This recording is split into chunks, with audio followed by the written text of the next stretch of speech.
Village Council, special public budget meeting. Today's March.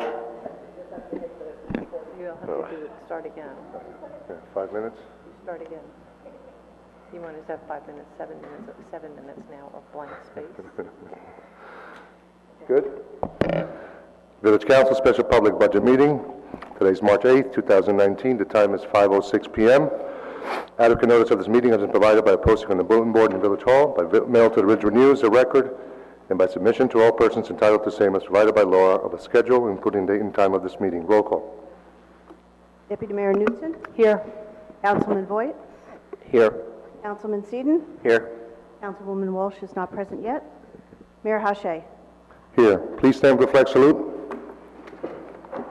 Allegiance to the flag of the United States of America and to the republic for which it stands, one nation, under God, indivisible, with liberty and justice for all. Please join us in a moment of silence in honor of the brave men and women serving our nation's armed forces and as first responders.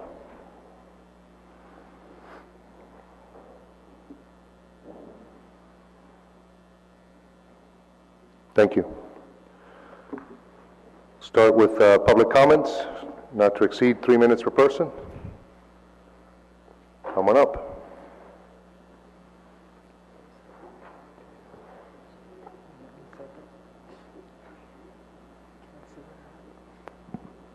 Hello, my name is Janet Dennison. I'm here on behalf of Ridgewood Parks and Recs, specifically for HILT. Since I joined HILT in 2015, I've enjoyed every aspect it has to offer, from the meetings to the trips, picnics, and entertainment. I've been to several towns and places of interest for the first time. I've learned many things from the lectures and entertainment at our meetings. Most importantly, I've made cherished friendships. HILT has given me a new appreciation for the town of Ridgewood, and I would encourage others to join. Thank you for your continued support, and special thanks to our leader, Deanna. She's amazing. Thank you. I didn't tell him to say. It wasn't even written down, I just threw it in. Come on up. Hello, my name is Louise Lewis. I'm a member of the Cashel Memorial Shell Committee, and I've lived in the village many years, and it's been a real pleasure to work on this committee with a number of very dedicated volunteers, in particular Jo Delaney. I'd like to mention her because she does so much of the work, and she has such a great liaison with Nan in particular. We organize the concerts that are in the park, 18 of them each summer, and it is through your support that we're able to do this. We do have sponsors, but it becomes increasingly difficult to have people donate money for music in the summer when there's so many needy causes, and also many of the shops and restaurants and places of business in Ridgewood are asked often by Jamboree, Dad's Night, etc. So, you know, we're really very, very grateful for the support that you give us. And we thank you so much for continuing to fulfill our budget. Thank you. Thank you. And may I have your address, please? 812 Parsons Road.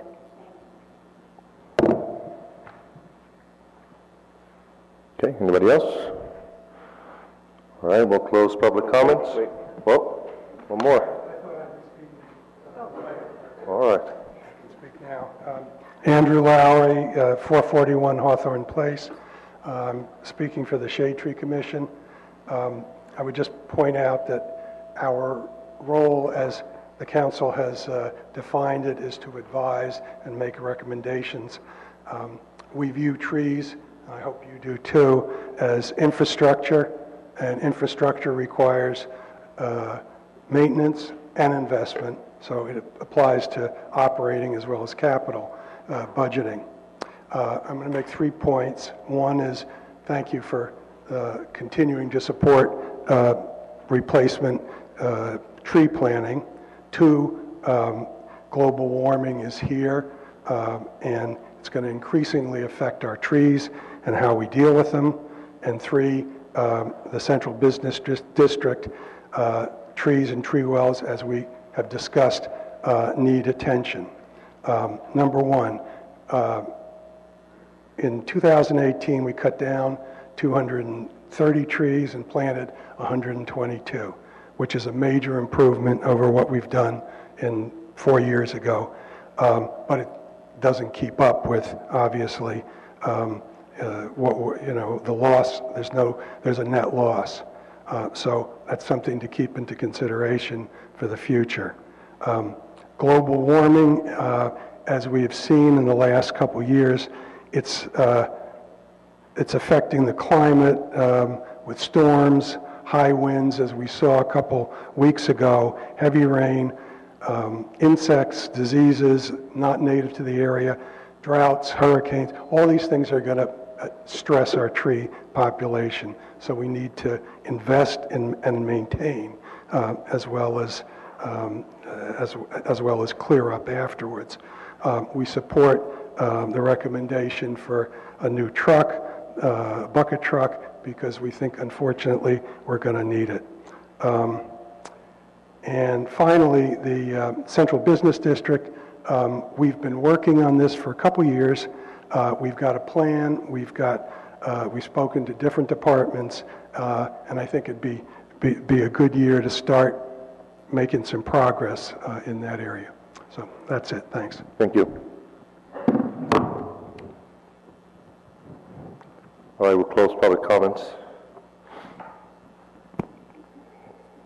Our first discussion item is the review of departmental budgets, and our first budget up is Parks and Recreation, Graden Pool, Project Pride, Community Center, and so we have Nancy Bigos, our Director of Parks and Recreation here, along with some of her staff who will introduce themselves if they speak. Thanks. Thank you. Good evening, Mayor and Council. This has been a transition year for us, as you... yes, it is. Yes, okay. How's that better? This has been a transition year for us, a year of new beginnings, challenges, obtaining best practices, testing the water, so to speak, and of claiming ownership. We have all worked a great deal and have come together as a team. We have rededicated ourselves to the service that we provide the residents of our village. I am grateful to the Village Council for your support, for the hours that you put in, for your financial support in our budgets, especially to those who serve as liaisons to the volunteer groups under our direction. That would be the Community Center Advisory Board, the Shade Tree Commission, Parks and Recreation Conservation Board, and Open Space. As liaisons, your support, understanding, and the extra effort that you put in is invaluable to the success of where we are and what we can accomplish. Heather, Bob, Chris, and Rich, thank you, my mentors.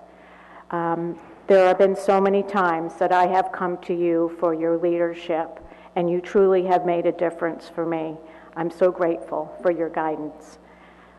To my team, I am blessed to have some of the most hardworking, dedicated individuals, and I want you to know that I mean that. Thank you all for your dedication and loyalty. I'd like to share with you some of the successes that we were able to attribute this year. The first is our new turf field.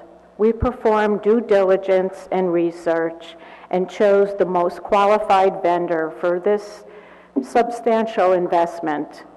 The field is just beautiful. It finished early, and we have received accolades and requests for references from other municipalities on the success of our field. So thank you, Mayor, for your input and your support the whole way. I'm grateful. And to Jovan, who worked closely alongside me as a partner. We are all aware that plastics are a real, true global concern. We listened, and in order to balance this, The Village of Ridgewood most recently installed 3 water bottle refilling stations. These were purchased with Village of Ridgewood capital budget monies and installed in Maple Park, Habernickel Park, and Veterans Field. We have also had the financing to purchase 3 more, and they will be installed once the spring thaws, and hopefully they will be in Van Ness Square, Citizens Park, and Graydon Pool. A special appreciation to Girl Scout Celeste Walsh for her silver or gold award in the fact that she spearheaded some of this work, helped to educate the community for the needs of this program, and also helped to fundraise for one of those water bottle filling stations. So the village is definitely a trend leader in that respect.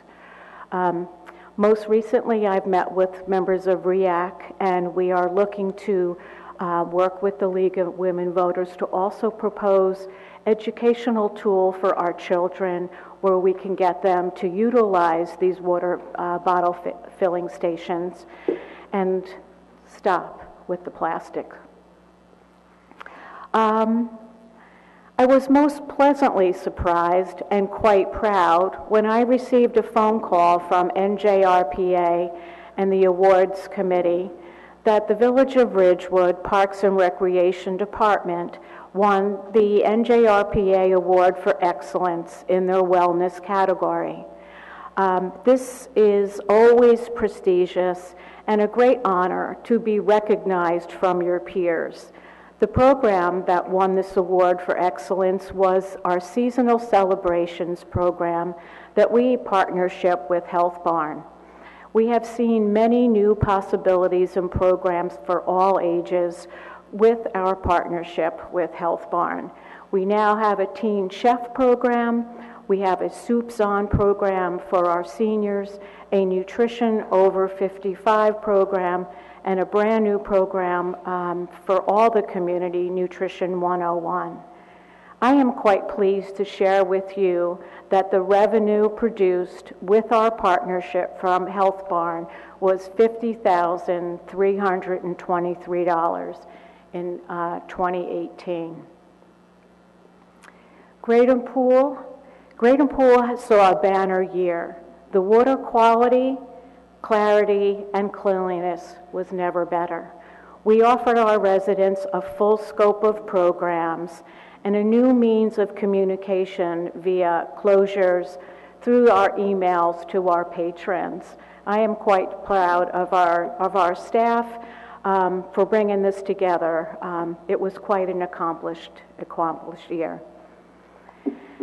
Through the efforts of resident Frank Mortimer, the Village of Ridgewood became the first Bee City USA in New Jersey. From the support from the Village Council on agricultural regulations, the village is definitely in the highlight. I can share with you that we have 18 beekeepers within the Village of Ridgewood, and we put together our first National Pollinators Week last year, which is the 3rd week in June, where the community came together and educated our children, our seniors, and the community at large about the importance of pollinators and their value to our agriculture. Not sure that you know this, but the Parks and Recreation Department has a positive partnership with the Bergen County Superior Court. Through the Bergen County Probation Office, we were able to schedule 4 work days with the Bergen County Probation Office. Those 4 work days included painting the interior of the shell, weeding the front and the side properties at Habernickel, weeding the back of Village Hall, and that beautiful entrance to Maple Park East, that front park entrance. Through their generosity, it was 160 hours of man-hours that they accumulated during these 4 work project days. And if I look at just the minimum wage at $15 an hour, that's $2,400 of free manpower that we attributed through this win-win situation. The village benefited by getting these chores done, helping us keep up with our summer schedule, and the county was able to help them fulfill their probation community service directives. We were most successful in our grant writing abilities last year. The village received money from the Bergen County Open Space for its Kings Pond Park Phase 2. At that time, Mayor Susan Knutson and I both traveled to Bergen County to present our grant funding applications. We also received national recognition this year through the National Recreation and Parks Association for a grant that is an instructor trainer program. We are quite pleased. This is a first for us to receive national accreditation and national recognition in this program. It will be for those with mobility challenges, where the funds come in and they will train the trainers that will operate this 12-week program for most of our senior residents, our aging residents, but we are quite pleased. Okay. I also am quite proud of the relationship that we have been working on with the Ridgewood Shade Tree Commission. I know that they have most recently completed and filed their New Jersey Urban Community Forestry Program AAR report, and they have been accredited. We've worked very hard in focusing on the removals, being able to assess our shade tree canopy within the village, working to reform our adopted tree program and our memorial programs or celebration programs. So hopefully we've planted more than 140 trees within the village this year. And as Andrew said, it doesn't come close to the deficit, but I'm proud to say that we are truly a work in progress. And I'd like to thank Councilman Seaton for his dedication and his assistance in helping move this forward. Age-friendly is a positive partnership that we have established for several years now. I am quite pleased to work with some incredible women who have seen the vision in what's to come for our aging population here in the village. They have opened our eyes to the needs of the aging population in so many ways, those important ways like transportation and housing and health care, simple things like pedestrian walkways and a respite as you get from one place to the other. I am grateful to have the opportunity to work with them, and so pleased that they serve with us on the Community Center Advisory Board. Some of the challenges the village faces through our Parks and Recreation Department might be outside fees. As you know, our aging tree population is aging, it's declining, it's some place where we need to focus in regards to our infrastructure. The fees for our crane rentals are excessive. I can tell you, one-day crane rental varies depending on the size of the crane that we need, from $1,200 to $1,800 a day. The same goes for our dumping fees. We have worked very closely with village engineer Chris Rudishauser to come up with ways that we can work towards sharing our wood. Some of it, as you know, are heritage trees, some 150, 200 years old, could be a diameter of 8 feet in circumference. That's a lot of wood.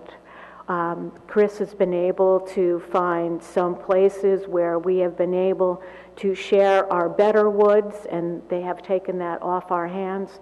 Otherwise, the dumping fees are something that we need to consider.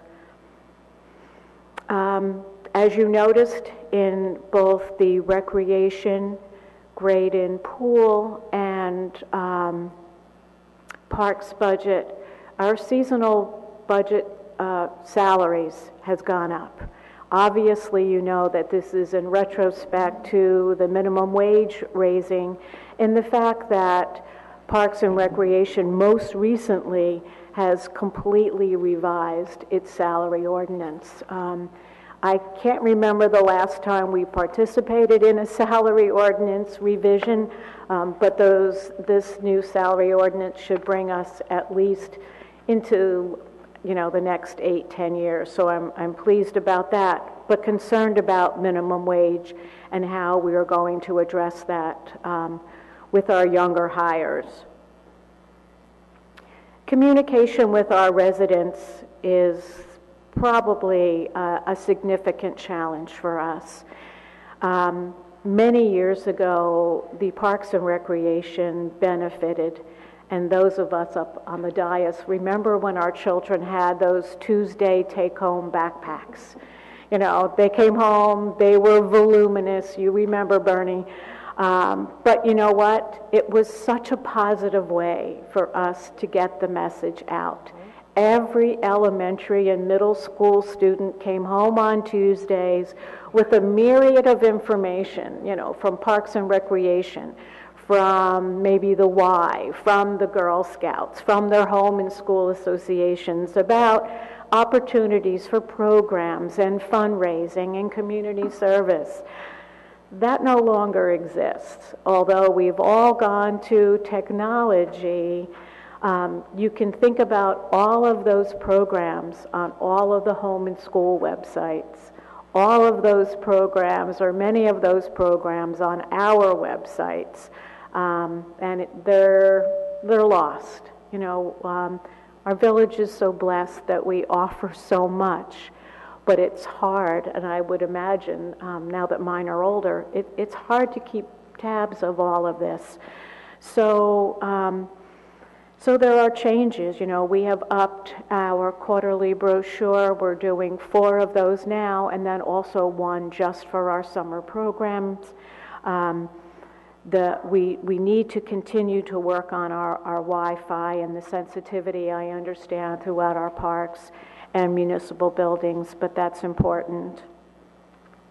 And finally, the last concern that I wrestle with is permanent restrooms in our municipal parks. Oftentimes, when there are children using playgrounds or varsity sports utilizing Somerville or the high school, maybe Citizens Field, they're able to be adjacent to the schools and have restroom accessibility. That's not the case in our parks. One of the reasons several years ago that we were able to have a private benefactor put those restrooms at the stable was because the girls' lacrosse team would come from Bloomfield or Mountainside or Nutley, and after a bus ride needed restrooms. And that porta-john that sits in Maple Park is insufficient. So this needs to be something, at a later date that we start to think about creative ways that we might be able to do this. So we do have the restrooms at the stable that are open year-round. They do support the use at Maple Park, our skateboard park, which is a year-round facility, and those utilizing Graydon Pool, Graydon Park, and Maple. We also have restrooms, but they're weather sensitive on Veterans Field. So those residents that want to come and use just a pickup game, maybe football or toss a frisbee or use the playground, can use Village Hall or the library if it's open. But people don't always recreate between 9 to 5. So this leaves a gap in facility use and places for them to be able to go. So those are our challenges. You've heard our successes. I'm really pleased with where we are this past year and all that we've accomplished, and I'm ready to entertain your questions. I just want to note for the record that Councilwoman Walsh has arrived at the meeting. Good girl. All right, thank you, Mayor. So this will cover, I guess, parks, recreation, shade tree, grading, the whole everything. Okay. I guess with grading, since I'm there, there's a big jump in the purchase of other equipment. I just wanted to kind of understand what other equipment we were getting this year. I'm sorry, what was that, Michael? Purchase of other equipment, it's line 050. It's $8,500, up from about $1,180. So those funds were taken out of that line item and put into my capital request. No. And those are the lockers that we are looking to be able to install at the Graydon Pool. We've had a request for stainless steel lockers that will be able to house some of those beach bags and play toys and a couple of beach chairs. So that would encompass that. It encompasses the shelving that I've had a request for, and this is off the top of my head. What else?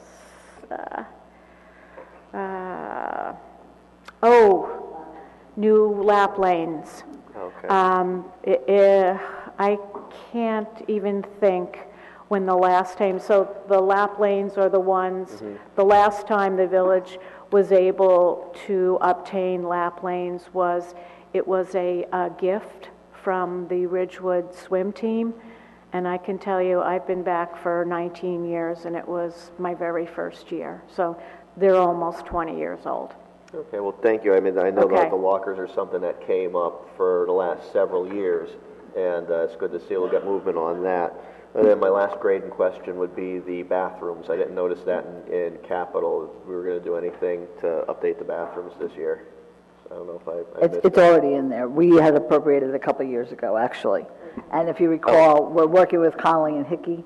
Yes, And yes. so they're actually putting together a proposal, remember? And Right, and that's for last year's budget. Right, and so it won't be done this year, remember, because they have to put together all the specs, and then we have to go out to Right, bid. the historic, okay. Okay, but then we'll go, and hopefully have it ready to go by September, October, and they'll be able to start the construction then, or the renovation, and then it should be ready for 2020. Thanks for reminding me, I Okay. forgot. No, that's okay. So good, that was a good answer on two of them.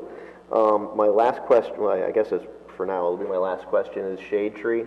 So there was a money for the past 2 years for a tree replacement program, and that's not in there. But then there's the purchase of the truck, which is in there. So I was wondering if that kind of was a decision between those two.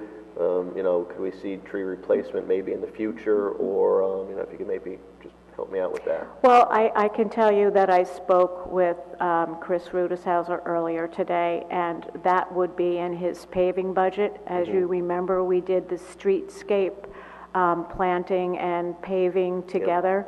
So Chris has assured me that that is in his capital budget. Yeah, we just passed that capital budget, and I went through it, and I saw that there was 100 trees in there. There was 50 underwire and 50 shade trees. But as it's been brought up before, that we're taking down a lot more trees than we're planting. So it's great. I love that our streetscape now looks at paving, drainage, curb work, and trees, and it's all part of the whole package. But then to try and at least maintain the canopy that we have, we're still taking down far more trees than we're putting up. So that additional money would always helps to get us at least even if we're still taking down 200 plus trees a year. You also noticed, Michael, that we, in the capital budget, that we requested the resistograph. Oh yeah, the resistograph. Okay, right, and then, yes, the bucket truck. You know what that reminded, that there's also a line item, I think, for, it's $10,500 for tree replacement, and it was estimated at $175 a tree. It'd be about, I guess, 60 trees. So would we use that to just purchase the trees and then have our employees plant the trees? That could be. Because I saw that, because I know that's just the cost of the tree, because, you know, cost the tree and planting has started at $350. I think it's gone up to $450 now. And in Chris's budget, it's $500 for a tree, Right. for the bag and the staking and the planting and everything Right. else. So that, thanks for reminding me, that was the last question. I didn't know if you could get back to me with that, maybe if we're going to have our people plant them, because then we'd get far more trees, because we'd get them for cost, and then have the employees do it, versus contracting it out and having to incur the planting costs also. Sure. Okay, now I think I'm done. Thank you. So, first, thank you. Thank you, everyone. And before I forget, I know that you thanked us when you spoke about cash out shell during public comment, and I think we should be thanking all of you because for your efforts. We just get to dole out the taxpayer money, but you do a lot of work behind the scenes. I just had a question on the grade and bathroom. So the 300, I see that on our line item. Is that going to cover that? Did we ever? It's some of it, it's the work for this year, and then we'd have to probably do, I believe, possibly a separate bond ordinance for the actual construction or renovation. Fine. Okay, and so I don't know, because it depends how much it costs to get us to the place we need to be to go out for bid. All right. And I don't have any other questions, so thank you. Councilwoman Walsh?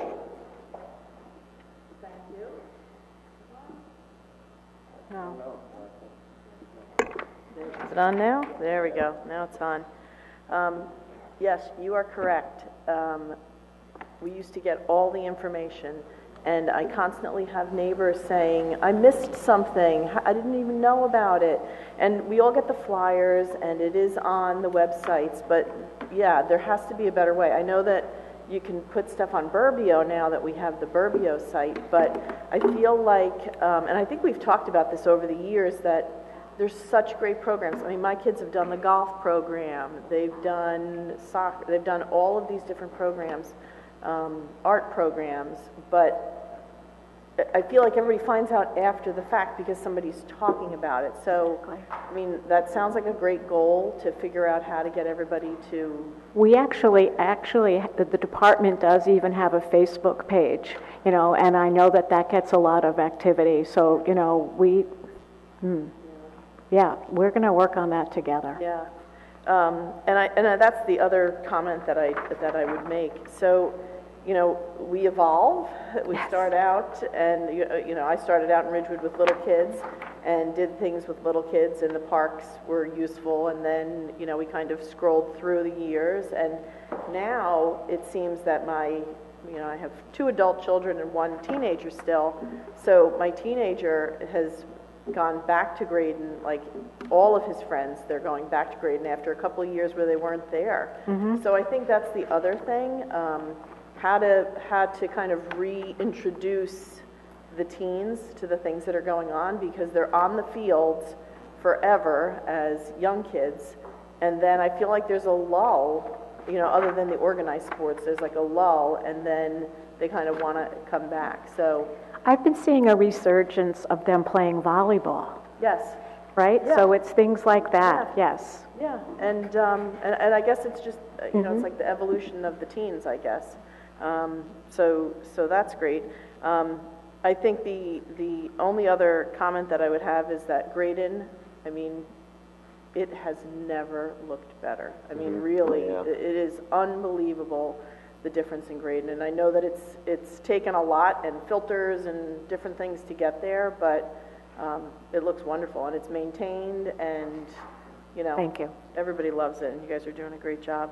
But that's all I have. Thank you. Thank you.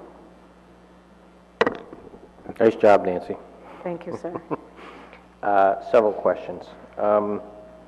Your ability to communicate with Village Hall, where you are right now, is that okay? I mean, it's fixed as far as the telephone system and all that? I mean, you guys are... We're working on it. You're working on it? We Okay. actually got a phone call yesterday from Extel. Really? Yeah. Yeah. So I know that Marge was able to talk to Mishi, and something's happening, so Okay. this will be good. Yeah, all right, just want to make I'm sure you're able to... positive. I'm positive on this one. All right, good. Several questions on some of the departments. Grade and pool, you have line item 13. I'm looking at the kind of the main budget. It's account number 13. You have a certified pool operator manager. The budget was $178,000 in 2018, and it's $193. Just curious as to what that jump is. Why is that so high? So I'm looking at Graydon Pool. Okay. Account number 13 says certified pool operator manager, 178 to 193. So just so you know that it's not just the grade and pool manager, it's my entire Staff is stuffed in that one line item? all of them. So Okay. those are my lifeguards. Got it. It's my 3 pool managers. I have 3 CPOs. All right. Okay, I've got 4 shift leaders. I've got a part-time manager when my teachers are still in school for those 4 weeks that were open. So this And it's all 190 of my lifeguards, all of our badge and security staff. That's Okay. everybody. And is an increase too in the minimum wage is accounted for in this difference? Yes, it is. Yes, Okay. it is.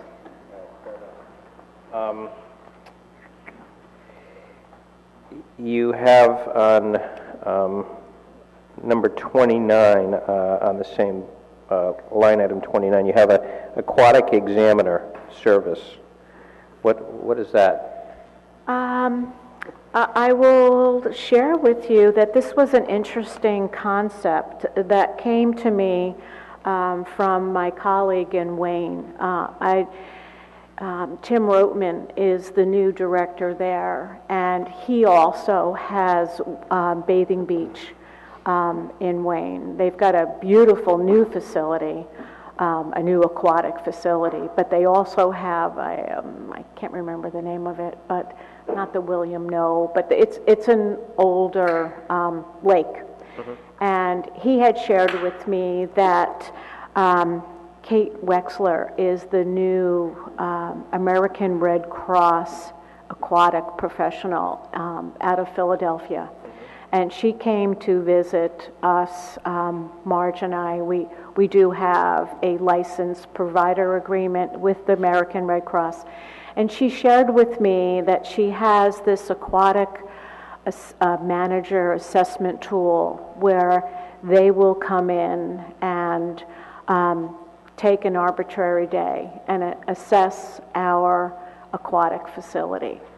So know that this is done through the health department, preseason, opening day, and then once, I can tell you probably each month, unannounced, we have inspections. So it's a quality control kind of mechanism? Absolutely. But what their level of expertise is on life-saving. Okay. So they will conduct a drill that my staff are unaware of, and then be able to assess us, and then be able to work through that. And this will happen more on 2 different occasions. So for us, it's an assessment.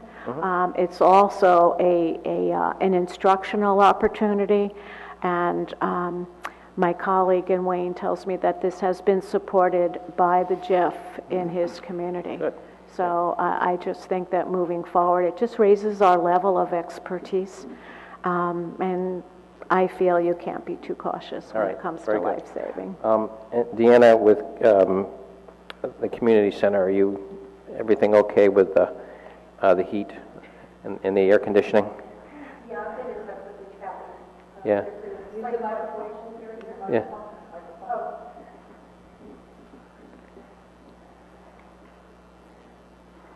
So it's in the process of being fixed? I mean, are you going to have a thermostat there so you'll be able to figure it out? There will be no thermostat. No thermostat? No, Okay. it'll still be controlled through a computer. Yeah. I was told that I could have tenant access to it, which just means I could see what the temperature is, but I cannot change it. Yeah. but that would give me the ability to ask someone else to, raise it if So necessary. how many times a year does that occur for you that where it's either too hot or too cold? And is it lessening now for you? It's a lot better now. It is? Yeah. Okay, yeah. I check it like 4 times a day. You do? 8:30 when I come in, 11 o'clock, usually about 1:30, and then about 3:30, because I Yeah. have classes pretty much throughout the day now with the middle school programs. I notice there are certain times of the day where there's cooler air coming out, but then I reach out to Rich, and he's still in the process of trying to adjust and balance everything. Okay, good. So, And is Age Friendly taken care of too, through this? yes. They are, they look happy, so. Are And they we're happy to have them. They have smiles on their face. No, everything's going well. Obviously, if there's anything that needs, spoken up, I Please let us definitely do know. reach out. Yeah, please let us know. Okay, good. Thank you very much. Nice job. Nancy, thank you so much. I still contend that your department is the one that has the most touch points with our, our residents, our population. And it's not easy, because I know the usage of the fields, both as a resident, as a youth sports coach, and being the liaison to Parks and Rec, I know how much work it takes. And I'm also very proud of the work that you do. With recreation, with HILT, you're really taking care of the most precious segments of our population, so I appreciate that. Pleasure, thank you. I just have just a few questions, and I'm glad to hear that the communication between the stable and Village Hall, because I was about to throw a rope with 2 cans just to get something, but I'm glad that it's going well. Working on it.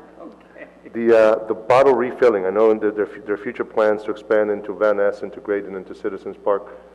Any idea what the cost associated with that would be? What do you estimate it will cost us to put those in? They've already been purchased. Oh, so that was part of the, so I thought it just covered the ones that were already there. Correct. No, that was part of your capital budget 2 years ago. So it's just a matter of waiting for the thaw. We're so blessed to have the Signal Division, as you know, and they are the ones that installed the first 3 for us.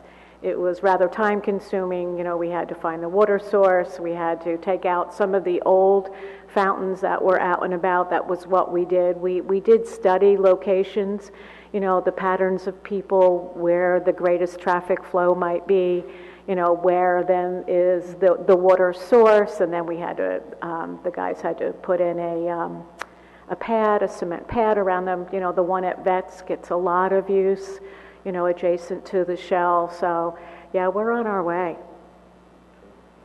I'm happy to hear that we're leveraging the relationship with Health Barn more, and the revenues this year really kicked up. My suspicion is that really was happening towards the latter part of the year. So what do you estimate will be the monthly run rate with the Health Barn partnership going forward? I think that the community is finally understanding that the nutrition program is important. I think that we all can look at a better, healthy lifestyle, and I think that we are really fortunate to have this aspect right here in our own community. So, whether it's for our children, whether it's for our seniors, whether it's for ourselves, there's a myriad of ways that we should be, looking to improve ourselves. And, I think that we right now are offering a healthy snack program with her. But we're thinking about children and after school, and what are the kids doing? So the first thing they do when they come home is, we know they have a snack. Well, let's look at that. Let's be creative and, encourage them, educate them to look at this in a different way. So I am, really fortunate. That Nutrition 101 program are all us. They are baby boomers and millennials that are home during the day wanting to change their eating patterns. And they are working on that every day, every time they meet. So, I think that it's encouraging that, as an educated community, that this is a worthwhile endeavor, and she's gaining momentum in her programs and in her offerings. And we are too, in the partnership that we share. So that 50,000 we're expecting will expand over the next year. Yeah, for sure. And then the last question I had was pickleball. What's happening with pickleball? I know I always get a lot of requests and comments about how it's growing so quickly, and what are we doing? To be honest with you, next Wednesday morning, I am sitting with Chris, and we are going to be able to put together the bid for resurfacing our tennis courts. I think I have shared with you previously that this has been another one of those areas. The tennis courts were installed in the late 50s, the early 60s. They've been resurfaced several times. It's gotten to the point now where we need to have a poly something. I'm not there yet, but we need a substantial absorbent material. Absolutely. I have visited the Midland Park courts. If anybody is looking to do some research with me, this is where I've been, and that is the product that we're looking for. So Chris is going to help me revise the bid and put it out. So I'm looking right now at North Monroe, 2 courts at North Monroe, and the 3 courts at Bel Air being totally resurfaced. The temperature's got to be above 75 degrees for 5 consecutive days in order for them to proceed with their work. So that's first and foremost. And then hopefully 2 of those courts, one of the tennis courts can be made into 2 pickleball courts. And Heather and I have conferred on this, and those will be permanent pickleball courts, and we'll be able to still use the ones at Glen. That program is amazing. Yeah. Does anybody play pickleball? I'll play once you have the courts. Okay, you're on, sir. Got it. Actually, you have more demand than you can actually service, right? So absolutely. I mean, we have been asked to join a league, and at this point, I can't do that. We've also been asked to share our pickleball courts with another municipality. It's like, no, the demand is greater than what we've got right now. So, we're looking to be able to maximize our space, maybe be creative, as we move forward in our park development. I'll get back to you on that, but I think it's a good start. It's a healthy start. Sure. In the same way that we're reaping the benefits of a partnership with Health Barn, for example, any chances of partnering with, a place like Upper Ridgewood Tennis Club, where they have courts already and maybe in better shape than ours, potentially, that we could offer some joint programs? To be honest with you, we have spoken, and you know that we have a partnership with Upper Ridgewood Tennis Club, and we did paddle instruction for our seniors. For others, we have established that. They have their own very successful program. Okay. So I think that the competition is a little tough for us, that they've got their players and we've got ours, and although some of them might be 2 in the same, I think we're good for now. All right. Good. Thank you so much. I just had another question. Nancy, the tennis courts on the other side of 17, our tennis courts, we have courts, okay. What is the condition of those currently? When was the last time they were inspected for just the surface area? What is the current condition? Well, those are the courts that we use, Deputy Mayor, for our pickleball program. Right. Yeah, they're in average shape. I can tell you the most neglected courts right now would be North Monroe, and then Bel Air, then Somerville, and then Glen. Glen is the best of all of our courts. Oh. Yes. Okay. Yeah, I know, believe it or not. And they're not in great shape, but I don't know if anybody has been to North Monroe. That's our first priority. Okay, good. Thank you. Okay, I want to go over the capital. So they have 50, go ahead. Okay, $50,000 in for the Maple Park Turf Replacement Sinking Fund, which we know is very important. So come 10 years from now when we have to replace it, hopefully we have some money to do that. The Kings Pond Park Phase 2 grant is $117,190. I'm just looking here to see. We have cameras for Graydon Park at $23,000, and new roofing for, where is that? Is that the building? I don't know where it is. Do you recall where the new roof is? That would be for the outbuildings. Oh, okay. So that's for, if you remember, Heather, we talked about that, the manager's office, the badge office, and the Right. concession. Correct. They have not been re-roofed since 1999, and I have physical holes leaking. I've got water Okay. leaking in the concession.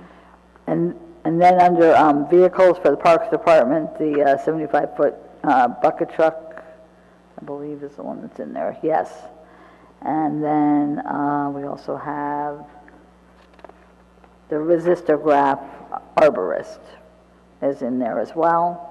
And then finally, the irrigation watering system is in the budget. Any questions on any of those? I do have a question. I just want to go back. Did you say the camera system was in or out? No, it's in. It's under recommended.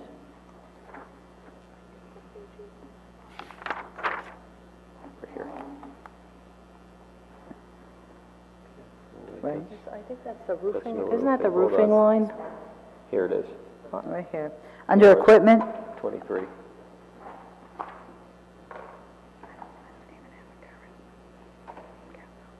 Oh, I see, there it is, okay, all right, I see. And so, just an understanding of what those cameras are? I'm sorry. The cameras for Graydon? Right, can we just explain those? Sure. This has been an item that I have been asking for several years, and I have worked with the police department to collaborate on this. I guess I can share with you that we have a great deal of vandalism at Graydon Pool, especially in the evening hours. It seems to be a place where some like to hang out and socialize. Oftentimes, the back gates to the concession area are broken, tried to be entered into. I've had the badge office broken into where we've had to put a new clasp on the door, another lock on the door. We've got computer equipment. So that, I think we've reached a point where I need to be able to surveil what goes on over there. So this is, just being able to have another set of eyes will make all the difference. I know that we do have a call box right by the manager's office. That kind of covers the beachfront. This is the area, that asphalt area by the garage, which is a great place to be, and nobody can see you. And you can socialize with your friends there, have a drink. Thank you. Not anymore. Thank you. Yeah, I've told all my stories now, I think. were there any other questions on capital? I just had one quick, the irrigation systems, what's that all going to cover? Like what areas? If you could just have some examples. So what this is this was actually a suggestion from Rich Calby. It seems as though the Board of Education has this smart irrigation watering control system. You know that I've been reprimanded several times for having municipal waters on the on-off, wrong day, wrong time. Unfortunately, a lot of this has to do with the electricity, And if we have a storm and a power surge, the sprinklers go on, and I'm in violation. So the judge would listen to me.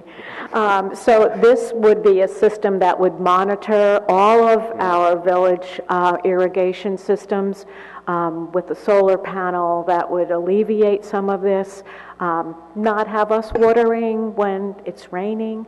So, I think that it's advantageous for us.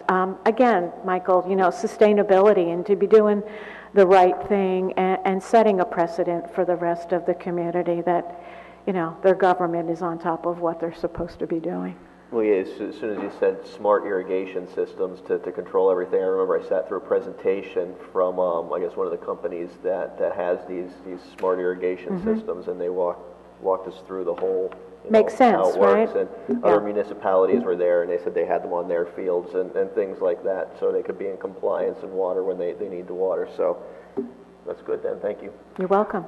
Now we have another question. On that health barn number, that 50,000, what does that include? Is that all programs? No, that includes the rent. It does include the rent? Yep, Okay. it is the percentage that we make with our partnership and the programs that we offer with her. It's also the 2 sponsorships for the health fair and the Earth Day fair that she sponsors. And So it does. What was the total rental from that?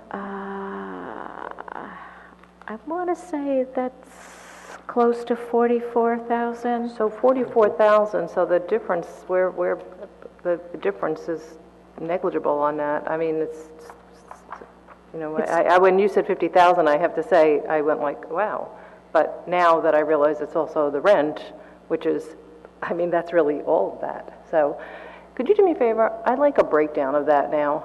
If you can send that to us. I'd like to see an analysis of all of that. Sure. I'm just really surprised now that was with the rent. I didn't understand that initially. We've got that. Thank you.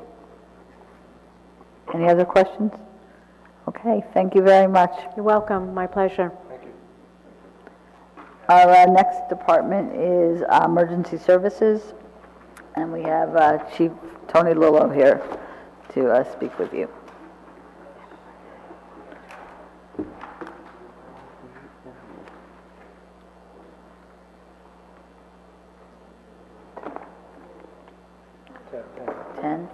Tab 10.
Thank you for having me. I'd like to review some of the accomplishments for 2018 with emergency services and then talk about the upcoming goals for 2019. As some of you may already know, because you may have been at the dinner Can you speak a week or two ago, we in emergency services did a total of 1,627 EMS calls and 374 special operations calls for a total of 2,001 calls for service for 2018, and that generated about 21,005 hours worth of volunteer time that was donated back to the village.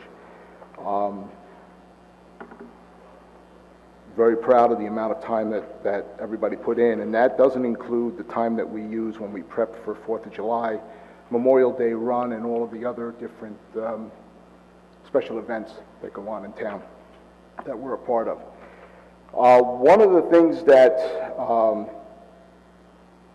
was fantastic, I thought, for 2018. If you remember back in 2017, latter part of 2017, the council voted in rate increases for the calls that we took. That started as of November of 2017, but as Jeff will probably be able to back me up on this, a lot of times the revenue that you generate takes 60, 90, 120 days to start to show up. We had a $416,000 revenue stream for all of 2018, which I thought was amazing. It's the highest that we've had since we've been doing this billing. We had a $310,000 approved budget, of which we came in at about $283,000, and that was as of the writing of this, so I know there's been some additional bills. So between the increase in revenue and the lower expenditures, we had roughly about $132,000 that went back to the village's general fund, which I thought was fantastic for this year. It's going to be a tough nut to crack this year now to keep up with those same numbers as they come in. So, one of the issues that we had, one of the challenges that we had in 2018 is I started to notice in around the beginning of the summer, 2018, we were having difficulties during the day trying to get a second ambulance on the road during our paid EMT program. Normally during the summer, I have a lot of my college kids that come back and they volunteer during the day. Well, this year or last year, that was not as great of a return, whether they were working at that point or doing additional items for school over the summer. We didn't have that many people coming back, so we were running into an issue. This ran through the summer, and in the October timeframe, I had gone to Bob and Heather to ask to start a pilot program in which we put a second paid EMT on the schedule for November, December, and January. Wanted to give it a 3-month trial and see how we did. That turned out well. We generated, for that second EMT, we generated an additional $20,750 worth of income. What that basically comes down to is the fact that with the fire department's help, because they were very supportive of this, dropping their second EMT at any time so that we could keep 2 ambulances running constantly. It worked out very, very well. With the revenue that was generated, I decided to continue it into February and March because naturally we're into flu season now, so it's going to start getting, and it will continue to be busy probably until about May. And we're continuing to cover those concurrent calls all the way through. Now, unfortunately, I received a call yesterday from Heather and Bob stating that we're going to have to stop the program in March. So April 1st, we go back to 1 paid EMT on the schedule. I know that it's a large increase in my budget because of the salaries, but I'm a little bit torn because, and I'd like to know if it could possibly be reconsidered. If you cancel a pickup truck purchase, you're canceling a pickup truck purchase to save money on the budget. What we're talking about here, and even though I know the dollars and cents are important, we're talking about life and death. And I'm not trying to get too melodramatic here, but in a lot of these towns in the area, in some cases, somebody calls for an ambulance and they're sitting there waiting 20, 30, 40 minutes for an ambulance. You hear one town, go to the next town, go to the next town, go to try and get a mutual aid ambulance. We don't even bother with that anymore. We go to our mutual aid town of Glen Rock one time. If they can't help us, we go to Valley Hospital. We have an agreement with Valley Hospital. They normally have crews on or a crew in the area, and they can sometimes take the calls. Not always, but sometimes they can take those calls with, little or no delay. With having a second EMT on, we're basically turning our calls around just like we were with the first EMT in less than an hour if they're being transported to Valley Hospital. So we should always have an ambulance ready, which we have. We had, out of 195 calls for that 3-month period, 25 what I call concurrent calls. So First ambulance goes out, second ambulance goes out within a couple of minutes after for another call. And that's what generated the additional revenue. Remember, any other ambulance crew or any other paid service that comes in and takes that call, we do not see that revenue that goes to them. Okay. So again, I would like to hopefully see if that can be increased or continued, and I figured it into my budget, and I understand again from speaking with Bob and Heather that, you know, you do have to watch the dollars and cents, but I think it's a little bit more than dollars and cents when you're dealing with somebody sitting there having a possible heart attack and having to wait 20 minutes to get an ambulance or 25 minutes to get an ambulance. So again, I'd like to see if we can reconsider that. I'll leave that to your discretion, and maybe Bob and Heather can put a little bit more of a spin on what was here. I have, as far as other goals and other accomplishments for 2018, we took delivery of a new ambulance in 2018, an F-450 ambulance. We also were approved last year's budget for a new utility pickup truck that we're going to be taking delivery on in spring of this year. My goals and challenges for next year, and I'm going to preface this by just stating, and you may already all know, I've already handed my resignation in to Heather. I'm going to be leaving probably within, I'd say, the next month, month and a half, once we go through the budget process, because I would really like to see this through to the end, and also have somebody new hired for the position so that I can train them and bring them up to speed on the financials and you know, the paperwork end of running the department. But my goals are always the same pretty much every year. I keep an eye on the budget, I keep an eye on our supplies, and unfortunately I'm a victim of expiration dates. And I can't get around it. You know, I have to buy large quantities of defib pads. Even though we don't use them, they expire within 2 years, they have to be replenished. We're passing all kinds of medications now on the ambulance, between EpiPen, aspirin, Narcan. All these things have expiration dates to them, unfortunately, and they have to be replaced on a regular basis, and they're not cheap. Unfortunately, they're not cheap. So I'm looking at talking to whoever does take the position, and hopefully they will have the same idea in mind that I do, that the budget is important and it needs to be watched and it needs to be safeguarded to make sure that we don't go sky high with, you know, bills and equipment, and try and keep a control over it. And I've done that every year since I've taken over. Any questions? Why don't you go through your capital as well? Okay. For capital, I think I had 3 items that were approved. One of the items is a new all-terrain vehicle called an ASAP. This is a small enclosed ambulance for $86,000. I'm not sure if you've seen them in the past. We use them from a bunch of the towns in the area during 4th of July, during Memorial Day. It's a very small ambulance that can get into very tight areas, especially when there's crowds of people. Makes it very easy to get in, to treat, and to transport the patient. And literally in Ridgewood, we could put somebody in the back of that unit, take them right to Valley Hospital. We're that close, so it makes it real easy. We are, for the new vehicle that we're taking delivery on in the spring, it's a diesel vehicle, and because it's parked inside the garage, it needs to have a venting system. We have the venting system in place already, so all we're going to be adding to it is additional tubing to vent out the fumes from this new vehicle that's going to be parked in the garage. And last but not least, one of the items that we really desperately needed is, I think it was $65,000 or $70,000 you gave me for a new heating and AC unit? 70, right. Yeah, $70,000 for new heating and AC for the building at 33 Douglas. It's in desperate need. I mean, we put a lot of money in that system every year with repairs, and it's finally going to come. We'll have some, you know, new system with warranties and the properly sized system for the building. Those were my 3 capital items for.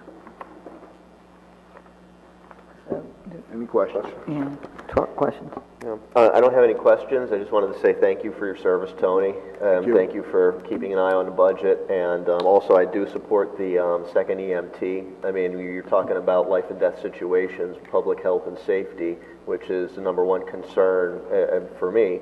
And then, the side benefit is that they produce additional revenue, and the revenue looks like it may be able to cover the costs. So it's a win-win situation, I think. It's with the new building that we're doing right now, only one call in town covers the salaries of both paid EMTs for the day, and we still clear some profit for ourselves for the village. We very, very, very seldom run one call during the day. We are sometimes out 5, 6, 7. One day we were out 8 times. So it gets to be very busy in town. So, again, one call covers you, everything else is gravy. Great, thank you. Well, thank you for your service, and you will be sorely missed, I know. I'll miss you, so. Yeah, so did I understand you to say that the EMT, the second one, is full-time or part-time? They're all part-time. They're all per diem. Okay, all right, yes. okay, fine. Yeah, they're all per diem. And then did I understand that you to say that it had to end? What was that, maybe? Well, I guess if the budget goes through as it is, it will. We had $1 million to cut, and that's one of the cuts. I do want to mention that we do have a backup plan, which is that the fire department may be able to cover that second ambulance. Okay. So they would not cover the first ambulance, but they may cover the second. They're working out the numbers now to see if they can do that. If not, we need to take $75,000 out of some other area, perhaps of EMS or another area. But it looks like the fire department will most likely be able to cover the second ambulance. And they have in the past covered? They have, actually. One time there was a call, second ambulance. This is before we had the second EMT on, and they had to go and take the ambulance because no one was responding. I don't believe it was a call here in Ridgewood. It was another call in another town. They couldn't get an ambulance, and our first ambulance was out already, and so we responded, later, but it was like a good 20-minute delay, and it was something important, like someone choking or something. Right. So it was a long delay before a second ambulance went out, and they did do so. So my understanding is from the chief that they're working out the particulars, but they do believe they can cover that second ambulance. And all of our firefighters are trained EMTs? Correct, right. correct. Unfortunately, you're taking 2 firefighters now out of the minimum crew of 9 or 10 firefighters. Again, the chief's going to work that out, so, if he can't, then we have to find $75,000, either something else from EMS, and then perhaps another department. But in order to get where we want to be, $1 million was a lot to cut. So, but presumably, if Chief Van Gore comes up with a plan, right, then that plan is in place, and so there's no one in harm's way. We are absolutely responding in an immediate situation with that level of urgency, so we're not compromising. No, not at all. Okay, all right. I'm good to wait until we hear. And when do we anticipate hearing from Chief Van Gore? I would hope before next week, because that's when good. we're introducing the budget. All right, so I think that's important for us, because it's kind of like we have this thing hanging out there, a matter of life or death, but if Jim has a plan, I'd like to see that. Correct. Thanks. Okay. Thank you for your Thank you. service. You will be missed by the village of Ridgewood, definitely. Let me just ask the question, because I'm just looking at the numbers here. So the $416,000 in revenue Yes. was the total, but the additional was $234? Is that how this is reading? Well, we had a budget of 280. We had a budget approved of 310. We came in as of January at 283. So the surplus there was 26,000. 26,000, and what is the additional EMT cost? The EMT cost for that couple of months that we were running was pretty much a wash. The expense was $21,074, and the total income was $20,750. But again, looking at the dollars and cents is one thing, but looking at the fact that you got an ambulance there within so many minutes, we were able to take care of the patient, get them to the hospital in a timely manner. No, I mean, I get that, but to me, it seems like we're on a positive trajectory, so it would continue to be a wash. So I guess Either that or a small profit. yeah, so I'm trying to figure out why we wouldn't put the additional, I mean, or am I missing something? The way the ambulance billing works, you have to bifurcate everything to get to where you want to be. I haven't come to the same conclusion Tony has. I haven't seen the numbers that will support that based upon these ambulance runs. And I haven't looked at the 2019. I'm sure you've gone through February, I guess? Right. And what did you come up with for February? Well, for February and the first week in March, it looks like we had an additional, you know what, he just said that to me on my phone. We had an additional 7 calls that we took, which was a little over $5,000 in revenue, additional.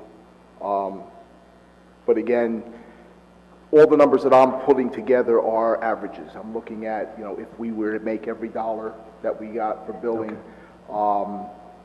if there were no discrepancies, no cutbacks by Medicare or by the private insurance, that type of thing. So that's the other side of it. We don't know what Right. adjustments are going to be made. Right. Those numbers he's speaking of may not have hit my financial records yet, so I can't confirm. I don't believe it's incorrect, but I just can't confirm the numbers that he's coming up with. Yeah, and unfortunately, because we started it in November, we won't realize it until probably March, April, by the time it starts to come in from the billing itself with the insurance companies, the way they pay. Yeah. So, but I guess, so the question is, the chief, when he makes this determination, he'll take into account all of this proposed information, Of course. right? Jim. Yeah. I mean, it'll still be You're talking about billed. Jim? Yeah, the revenue stream will still It'll be still whatever billed. happens. Right. That's a chief. Yeah, sorry. I just want to make sure we're talking about the he's- same chief. We're talking about the chief No, versus she's saying chief the fire versus chief, chief, right? right? You're saying fire chief? Fire chief. Yeah, Yeah, right. Fire chief, I'm sorry. So, yeah, the revenues will still come in, the billing will still work the same way. So, it's just that we're using paid personnel who are on duty and not paying additional for a second EMT. Yeah, that's all I had then. Thank you. Thanks, Tony, for your service. Thank you. A couple questions for you. The fire department has an ambulance, yes? They don't have an ambulance. Okay. So how are they going to take They care would have to access our building and take our ambulance, so they have to use an engine probably to drive them over to the building Okay. to get our ambulance and then take it out. Got it. We would already be taking one EMT off the engine, they're now going to be taking a second EMT. Okay, so that's We could how also have it stationed at the fire department during the day. Yeah. And then when the night comes and we have the volunteers available, then, you know, so that would be the easier way, is to just station it at the firehouse. How often do they do that? The fire department? They'll come out on every call during the day, whether it's a first rig or second rig. Every call, they'll dispatch an EMT through the fire department. Okay. And then with us having the second ambulance on the road, All right. we have a crew, we can transport. Okay. We might want to look at the rates again that we're charging the insurance companies again this year. I mean, because especially on the outpatient side, hospital side, I mean, the increase is fairly significant versus hospital increases. So you're looking at like 6 to 8% per year. So we may be able to adjust those rates that we charge and potentially get some additional monies back. So we might want to look at that again, at least this year. I would welcome that, thank you. Yeah, and that can get some additional revenues. How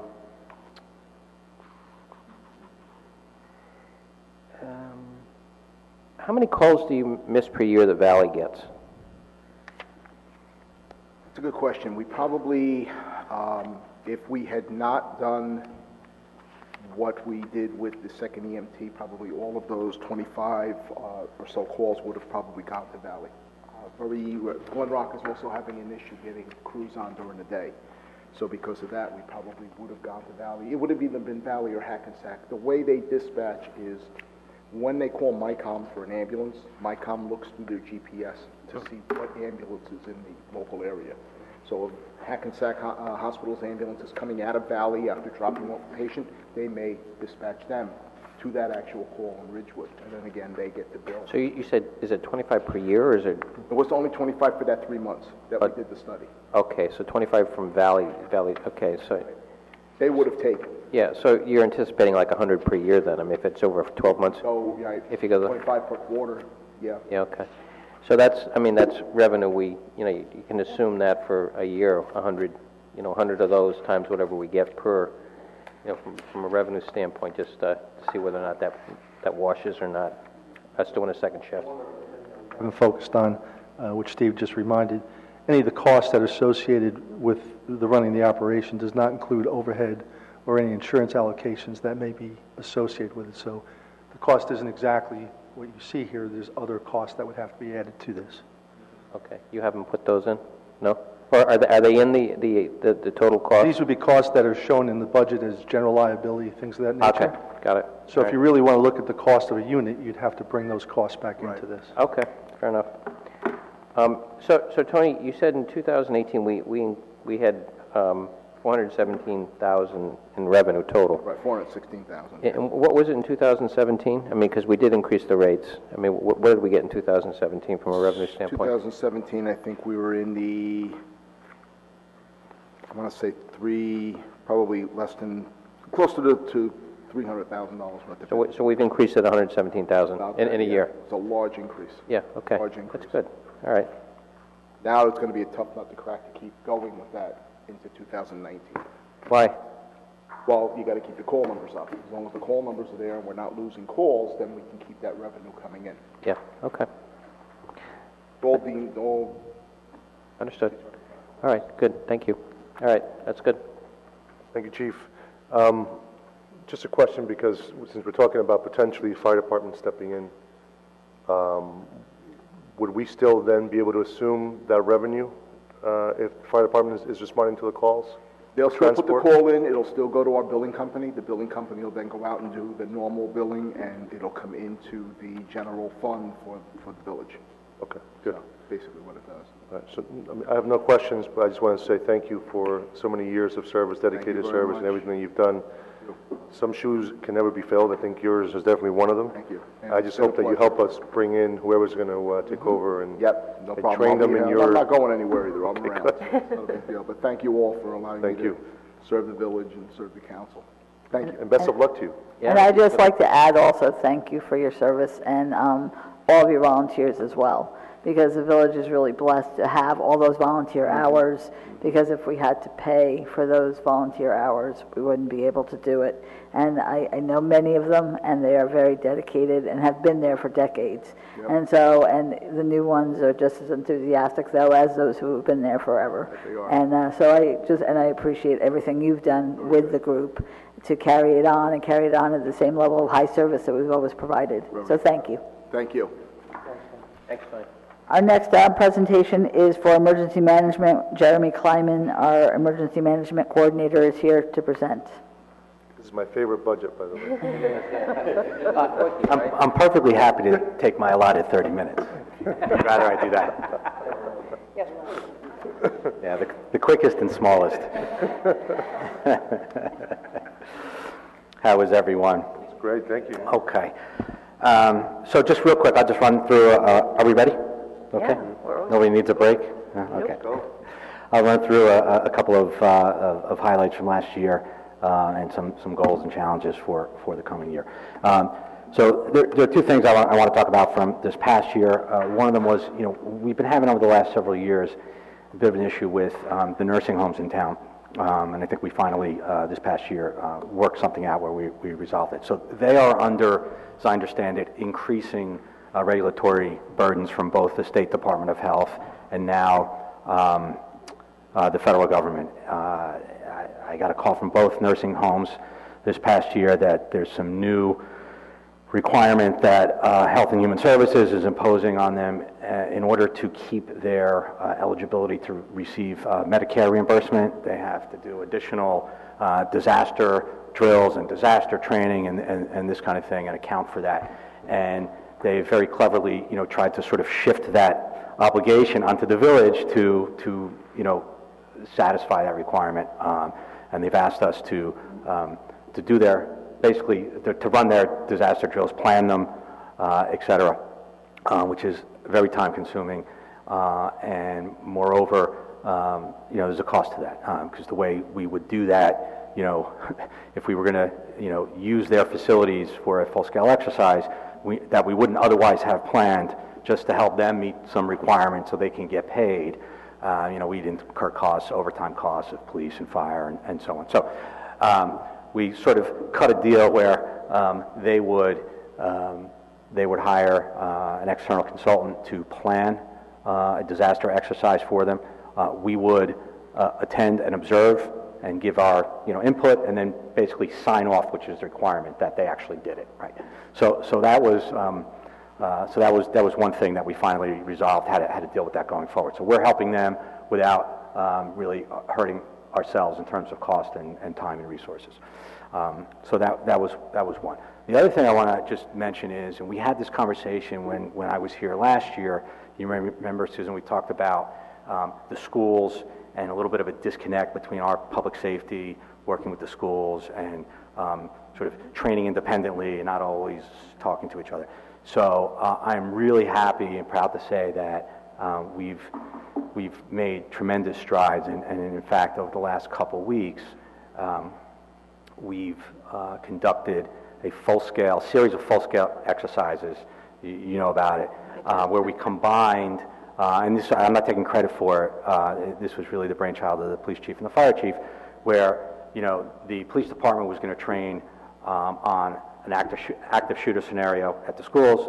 The fire department was going to train on the rescue task force, and we decided, doesn't it make sense for everyone to train together? So, and I give Sergeant Jay Chuck a lot of the credit because he did a lot of the legwork, but got OEM involved pretty early.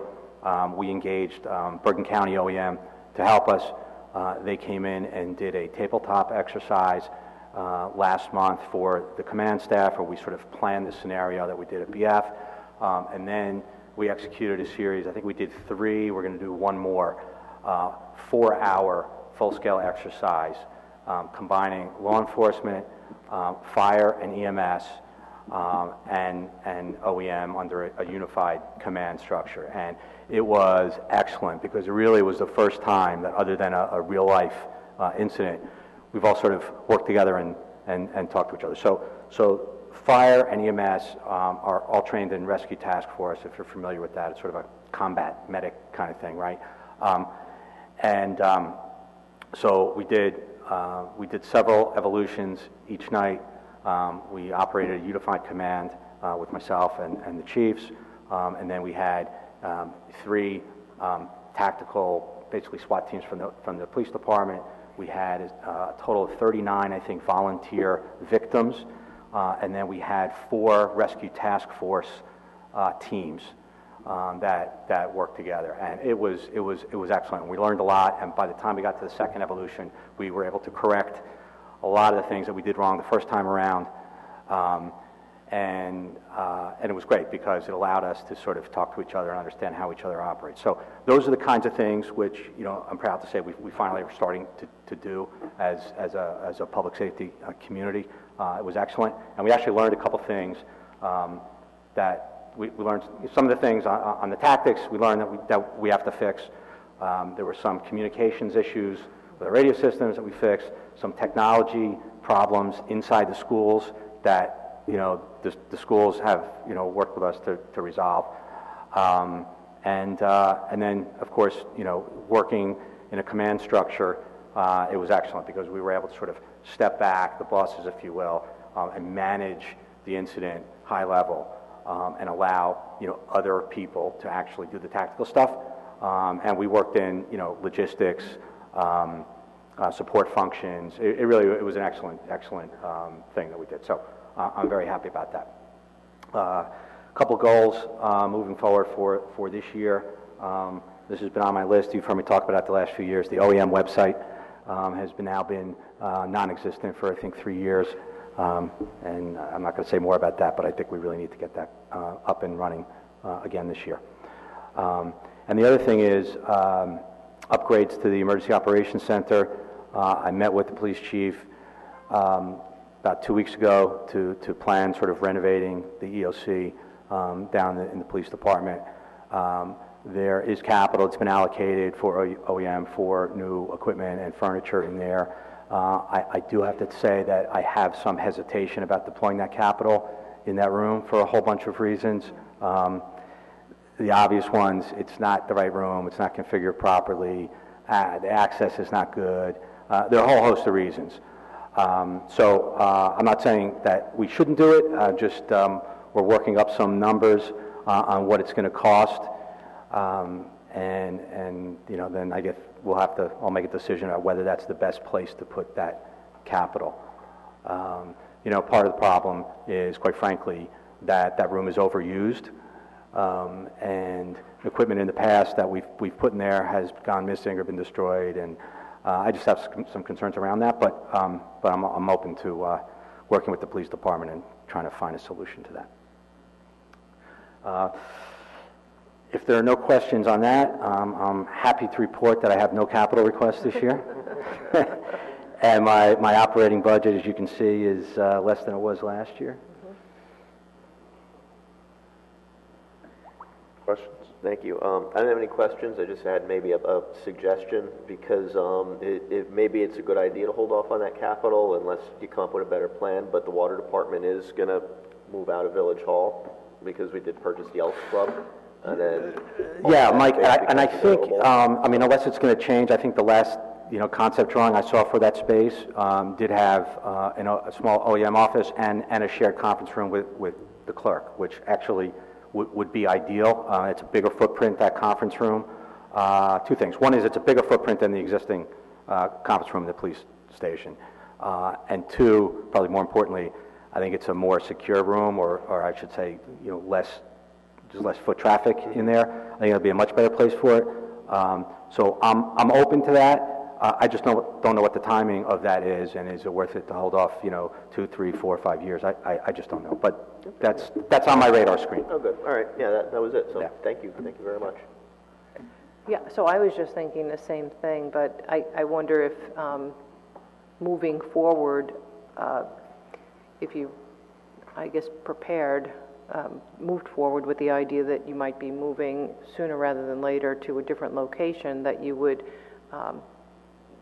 take care, whatever you're purchasing, you would do it with that in mind. Maybe look at the different spaces, and maybe we can start to look at that. And if you understand your new space and how you're outfitting the old space, maybe you would take that into consideration and make it a little bit, more flexible in terms of purchase. So maybe that's one way out of it. And I'm just thrilled that the working together with the different departments and staging those events, I think it's an incredible learning opportunity.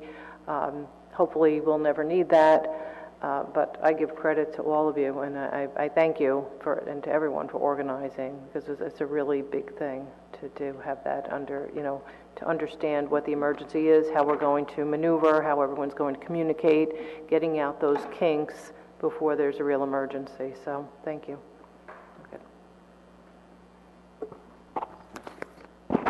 Thank you. Just to echo what the Deputy Mayor said, you watch TV and you see things that happen across the country, across the world, and it always baffles me that they weren't more prepared for things, and they say it after the fact that we should have done this or we should have prepared.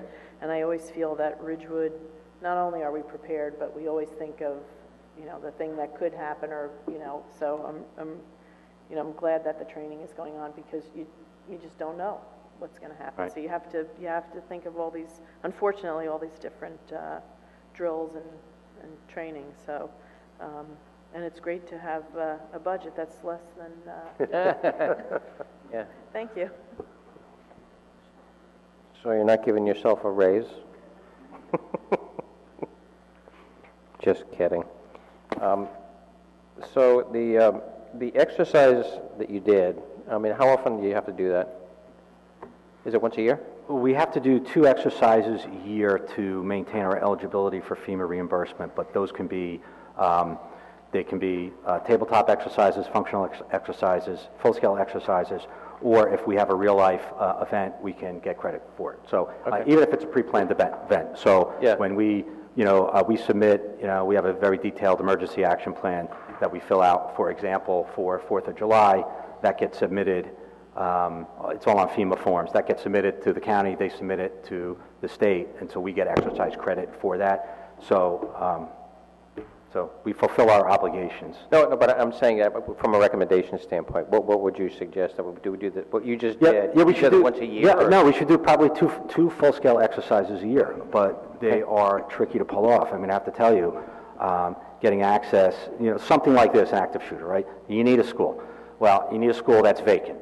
You need a school that, or you need to schedule it at a time where, from a budget perspective, each squad of police officers and firefighters can do it without having to bring guys in on overtime. I mean, you have those logistical hurdles, so it's actually not that easy to plan a large thing. I mean, this one that we did, the last day we did it, and we had people we had paramedics from Valley Hospital there, and we had some other external agencies, but we probably had close to 100 people involved. Really? Right? Well, some were on the clock, some were volunteering, but it's easier said than done to do something of that scale twice a year. Okay. The website you've been trying to get up and running, is that a requirement? I'm assuming it's going to be a requirement that we got to put something up like that. Is that correct or not? From a FEMA standpoint, or no? No, it's not a requirement. It's just that we had it for a number of years, and when we transitioned to the new village website several years ago, I guess it wasn't compliant from a security standpoint, whatever, and had to be rebuilt, and it just never... So do we need to completely redo it, redevelop it, or My understanding, I wish Dylan were here, I don't know if he was in the back. So It's in process. It is being worked on. Yeah, so the data that was on the old website, I think we still have. So it's a matter of just reformatting it and putting it up in a new environment. Yeah. And then just, updating it. So it's just, legwork needs to be done, and then we can, and then we can tweak it. So it doesn't need to be completely rebuilt from scratch. And the real purpose of that is that's your communication to the rest of the community. Yeah, that's right. So it's a couple of things, right? There was a ton of preparedness information on there that was always updated, whether it was weather-related or terrorism-related. There's a ton of information people could download, brochures, information, checklists, all kinds of things, as well as, had a bunch of widgets embedded in it, National Weather Service, so resident can go on, see real time, the official, weather warnings.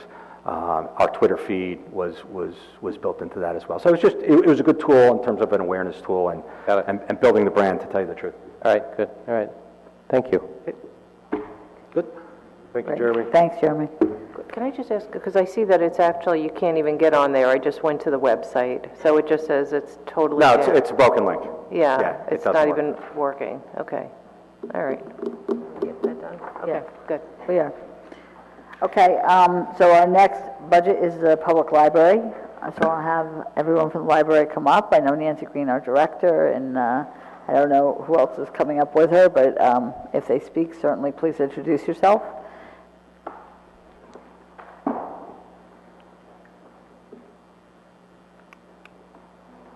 Hello, Nancy. How are you?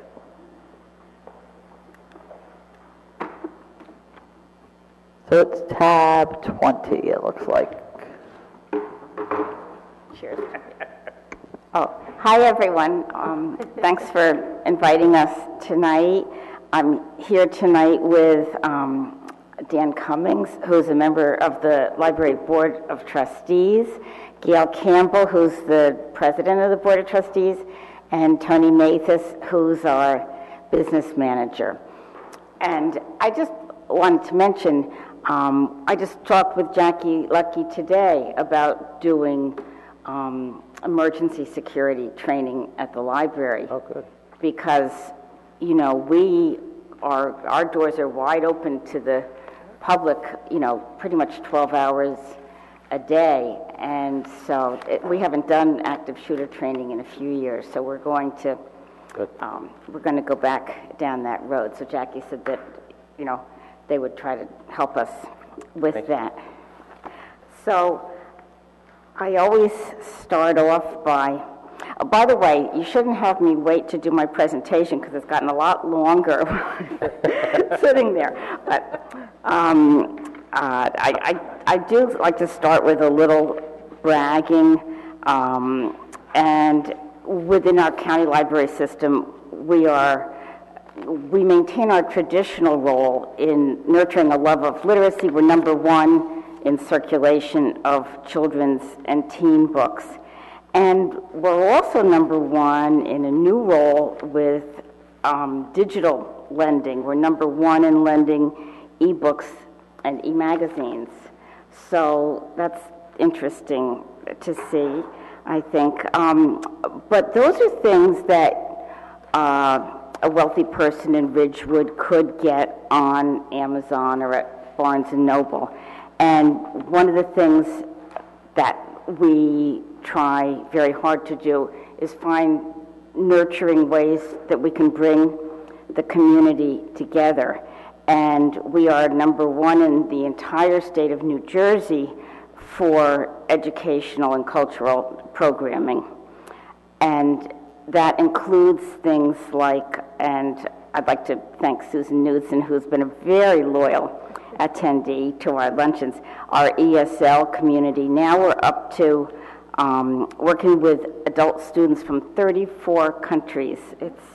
It's just amazing. And most of them are from Ridgewood. Most of these people are from Ridgewood. So we're very happy to be doing that.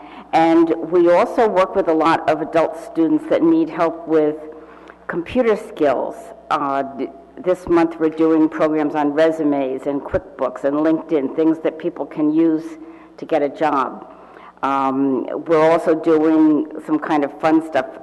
Smart home is of interest to people, you know, if you're going to program your home, and cut the cord is something that I should take. So these are things that we're doing. And also local history is another thing that nobody, no commercial supplier is going to give us. And last year we were able, through a private donation, to redo that 10-foot panorama of Ridgewood. I think you were here, Jeff, in 1857, and to have it with a drone that took a picture today. Yeah, I was there back then. Yeah. I was in the picture. I was farming. Yeah. Oh. And then he would take over 150. Oh. I'm really 149. Well, sorry. Hides it well. Hides it well. Jeff expects it from me. Oh. Well, anyway, and we just got a grant from Bergen County to restore these amazing atlases. Bob, you probably know about these. They're the Sanborn Fire Atlas maps, fire insurance atlases. You get hooked when you start looking at Fascinating. And this year, somebody brought them. His father used to live in Ridgewood and had collected them. And we got 1911, which is not even held in the Library of Congress, in 1916, and I think 1928, which we didn't have before. We only had 1930. So we're going to be doing some special programming around that, but it is really, if you're familiar with them, it's very exciting. Look at the Sanborn, you get hooked once you start looking at them. I'm going to send everybody. You start looking and looking and looking and looking. Yeah, Princeton University has some of them that are digitized, so I'll send you a link to them so you can see. That'd be great. Well, it's very cool. It's very cool. It's not the library, it's the Historical Society, but it's an invaluable resource. It's surprisingly sophisticated. Oh, I thought you put that away from me on purpose. I didn't think Jeff was a year over 150. It's incredibly valuable from the historical perspective, and it's also very, it's interesting as you are looking at reimagining Ridgewood and things that you're doing to see what was actually done in certain places. It's really quite phenomenal. I know, Michael, you're at the library a lot, and hopefully we can make just a copy of it and put it up. It's not fancy, but as you look at it, you sort of scratch your head and say, is this Ridgewood? Yeah. These atlases have every structure that was in the town, as well as every street. So the purpose of it. So if you look at a map of downtown, they'll say Undertaker, Harness Store, Ridgewood Hotel. We had a hotel? Yeah, we did. Right near where that big bank is, that's going to be Felina. It is now. It is Felina. Well, I suppose it is. Nancy, you gotta go. Yeah. Yeah, it's pretty good. Well, I'm behind the times with Felina, I guess. And I wanted to also update you on where we are with our project to reimagine the Ridgewood Library. And we've been waiting, as many libraries in the state are, for the state to do something to move on releasing the grant funds. The voters in New Jersey approved $125 million in grants to renovate public libraries in New Jersey, and it's just sitting in committee. So we very much hope that we're going to get some movement on that soon. But I just wanted, in case anybody's watching from home, I know you all know this, it has been 20 years since the library was renovated. People feel like it's yesterday, but it's been 20 years. And since that was done, we've had 6.5 million visitors, without replacing the carpet or the bathrooms or anything like that. So we've had a lot of traffic, and in addition to that, we've had an enormous amount of change in the way people use libraries. 20 years ago, there weren't smartphones or iPads or or databases or anything like that, and people just use the library very differently now. More, I think, they use our digital resources, but what goes up for us is people coming to the library for cultural programming for all ages and educational programming, not just for kids, as Michael brings his children, but for adults too. People come to discussion groups about, as you know, also about foreign affairs and current events and book groups and film groups and everything. And I think people really have a desire to connect, and we could do more programs, but we don't have enough meeting space. And we're also lacking a nice space for teens. They have, the Epcot Center of the Children's Center, and then they graduate from there, and there's really nothing for them but that little tiny teen center. So we're very much looking forward to making that better and adding study rooms and energy efficient lighting. And as you know, we've hoped to find some way to unify the building so that when people come in, they have a sense of everything that's offered in the library and not just what's downstairs. So we're hoping that we're going to be able to move forward with that. In the meantime, we are starting a capital campaign. We have a wonderful committee. We have wonderful chairs. We have Rosie Pope and Harlan Coben and Willie Geist as our honorary chairs.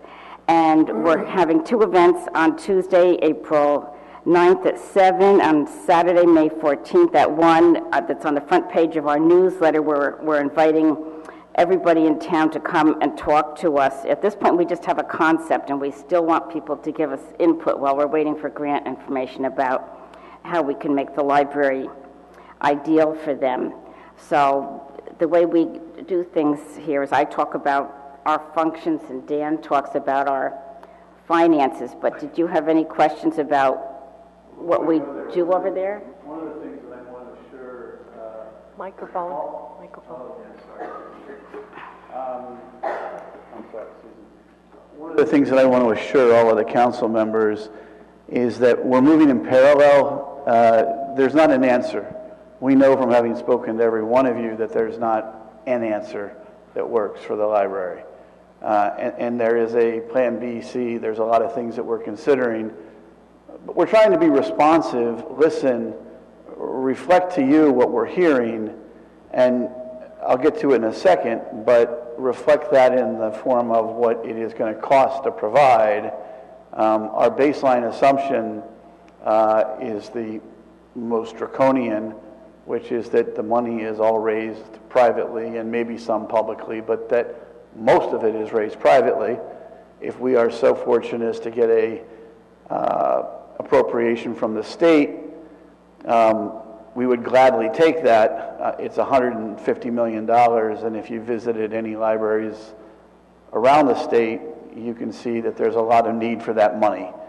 Our library fares quite well by comparison. But nonetheless, we will apply, and we are ready to extend our hand and hopefully receive something. In order for us to answer your questions, we have to do things simultaneously. We can't come in and tell you this is what it looks like and this is what it's going to cost, nor can we come in and say, hey, we need $9 million and so approved.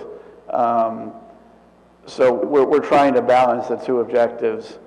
And one final thing, I truly believe that Susan's landing plane's at LaGuardia right now with all that equipment over there. I'm paperless. Look, everybody has Boeing. I applaud it. I can only tell you, as a side note, I was at Apple's new headquarters last week.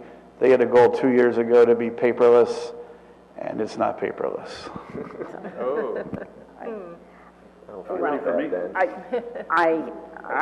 I'm always. All right, I'm going to use 2 of our 5 minutes that are now at 12. Our fiscal situation is quite positive. If you look at 2014, you see 2019. We've had no increase in appropriation from the village. It is maintained steady, and I think the quality of the service has maintained steady. That's about $2.366 million that we've had during that period of time. So we're very, very thankful for that money. Our fees have continued to attrite simply because we don't rent videos anymore. Late fees have gone the way of the abacus, and we are hard-pressed to generate revenues in effectively a free public library. We are doing what we can with some of the curriculum, but it is a source that we would like to increase, but it's very difficult to raise rates in the library, just simply put. With respect to what we're requesting this year is a flat budget to last year. We are not asking for a penny more, nor are we asking for a penny less. I would hasten to add that our number of full-time employees 5 years ago was close to 20. Today it's at 14. So we are doing more with less. I know everyone on this committee uses the library and appreciates it in some form or fashion, and we're grateful for that. Our challenge is to provide the same information, the same repository of detail that we had 5 years ago with the same amount of money. From an expenses standpoint, expenses have actually gone down about $75,000 over the last 5 years. Most of that has come from not replacing people once they've left the library. We have not rehired them. Our appropriation comes from a percentage of equalization value. You're all too familiar with that. I'm going to fold that up, move it aside so that I don't talk about it. If we have one issue at the library right now, it's that we are at the crossroads of potentially doing a capital project and maintaining the ongoing facility. I would cite for you an example I know, Heather, you're familiar with. We have money appropriated this year to paint the walls and put carpet on the floors. Actually, just the floors. Okay, Ramon said he would paint on the weekends. You're not painting. I promise I won't. Okay, good. I'm not touching a paint. No paint for you. We obviously won't do that if we are approaching a point where we're breaking ground or, we're in a position that it would just simply be a year of useful purpose. It would make no sense. I think our original request was for maybe even double that, and that may have included the painting. Okay, Ramon's cheap, don't worry. We have Ramon painting and carpeting now? This doesn't seem like a very good request that we're making. But the bottom line is that the finances from the library will remain static year to year. We don't have a dramatic capital expenditure need. You were very generous to us mid-year this year when one of our HVAC facilities really reached the end of its useful life. It was 20 years old, and as luck would have it, 20 years it stopped. The village provided funding for that, and we're enormously grateful. Just to finish a little bit on what Nancy said, we are trying to, I understand you get a lot of feedback, you get a lot of information. We're trying to condense it and distill it so that we can present it to you. Most of you have been in the library. We are going to contact each one of you to see if we can get 15 minutes on your schedule to update you on what's happening. It isn't so much to sway your vote as it is to inform you. Bernie was very, very helpful giving us some ideas about best ways to communicate with you, given the multitude of things that you're trying to accomplish. The library is a crown jewel of the village. That's my opinion. I think a lot of people share that. The cost to provide the library is $16 per person. We have not launched into that type of rhetoric and signs in the train station, but it is something that is very critical from where we stand. But our request from a budgetary standpoint is exactly the same as it was last year. There is no increase or decrease, and we will work with Heather as we get closer to that day, whether we're going to put carpet down or not carpet down. It doesn't make any sense for us to speculate right now because we don't know.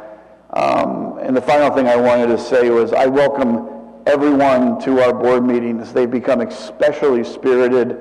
I'm not sure as spirited as they get in here sometimes, but we have started to yell at each other, so it's pretty good theater.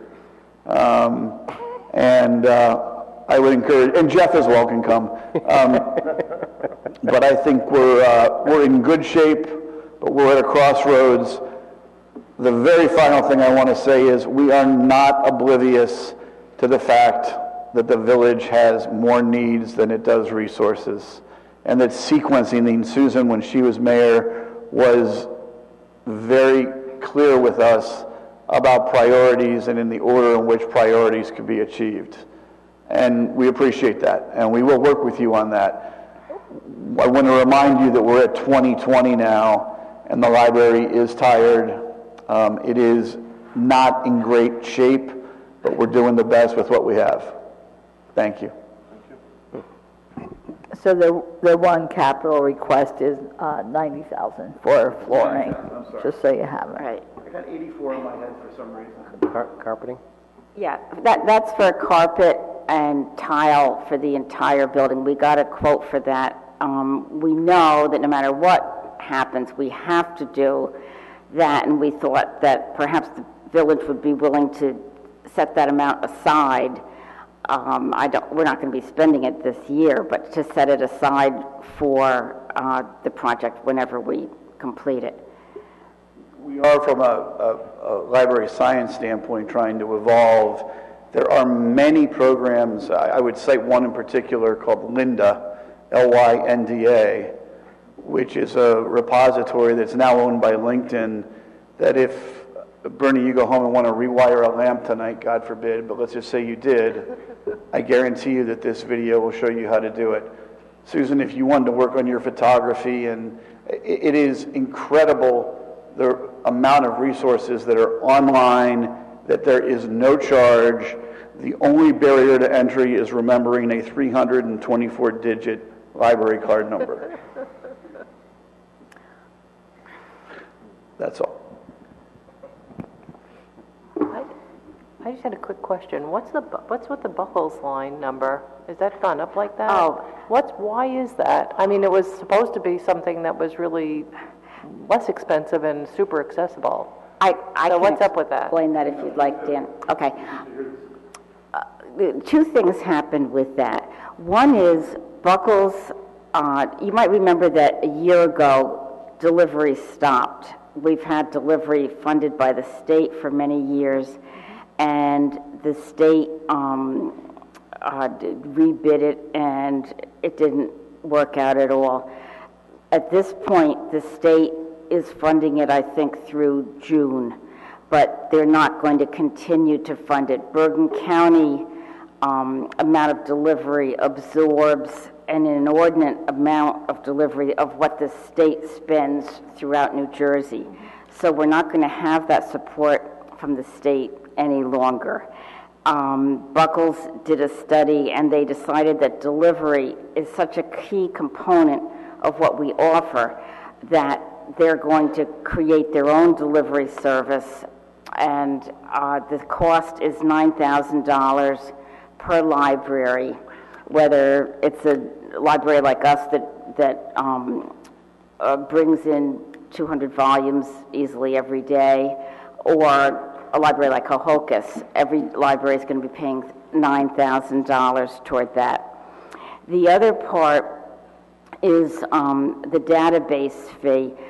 Buckles used to charge according to how many terminals you had that would link to Buckles. And now they have a formula that looks at the equalized valuation of the town, the population of the town, and the town's usage of digital resources. So guess who comes up high? Is Ridgewood.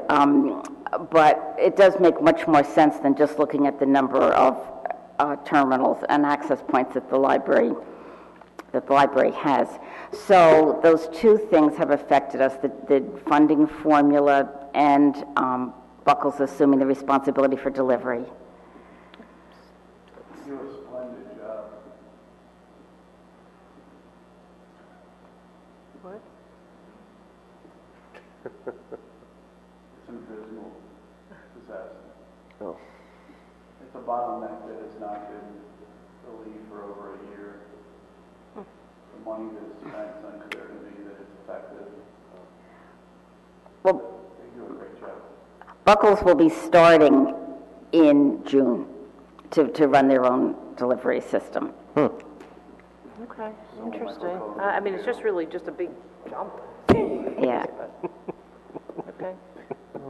Thank you. I didn't have any questions. The library is probably, it's the best in the state, and you guys do a great job, and every year your budget. The only question I did have was, because of the capital project, why did you have flooring in here? But you did a great job of already answering that, so I don't have any questions. Just We'll go back. back to you. I mean, Heather's been really good with us. I mean, there's even more, Michael, that'll be zero or some. We're not going to spend good money after bad. Right, yeah. Period. And I view the last 2 or 3 months of the operation of the library, we have nowhere to put the library yet, but we've been talking to Ramon about his house because it's not full enough yet. But we don't have a place to put the library. But we're not going to make new expenditures. We will subsequently. But we are going to be very fiscally prudent as we approach this. Perfect. Thank you. Thank you. Yeah. Thank you. I think I would. So I have to say, my prior years on the council, and now this time, it's the first time I was on the library board. So I'm really appreciating the time that I'm spending with the group. It's a great group of residents, and everybody's dedicated volunteers, which everybody has to realize they're all volunteers and members of our community as well. So thank you so much for everything that everybody does. I'm really appreciative. And, I had made some comments when Nancy Bigos was here. The library is kind of the same thing, where there's an evolution in how you use the library as the years go on. So when I started using the library, my children were babies, literally, and I would go there, and then they kind of gradually went into story time, and then they were in the reading room by themselves. What's that? Could you pick them up at some point? Well, actually, my daughter, and we never let her live it down, was kicked out of story time because she wouldn't sit down and stop talking. So Miss Edna was like, Celeste, you're going to sit down. Dear. We have stuff up where we sell tickets. She's tough, huh? Miss Edna? She's no longer with She us. was tough, yeah. Uh-oh. but it's something that they remember and talk about. And now when I come for my meetings and when I am in there in the evenings, it's a different population. It's, teenagers are in there all the time, and there are senior citizens there, and I see everybody at the computer. So, has been an evolution in the 22 years that I've been here in Ridgewood, and it had just been redone as we arrived. So I've only seen the finished product, so to speak. And I'm part of your team now, so I'm grateful that we'll be kind of going through these next processes together. So thank you. We're glad to have you. One thing to your point, we were talking. Could you just use mic? Thanks. I had the pleasure of listening to 2 presentations prior about fire and police safety.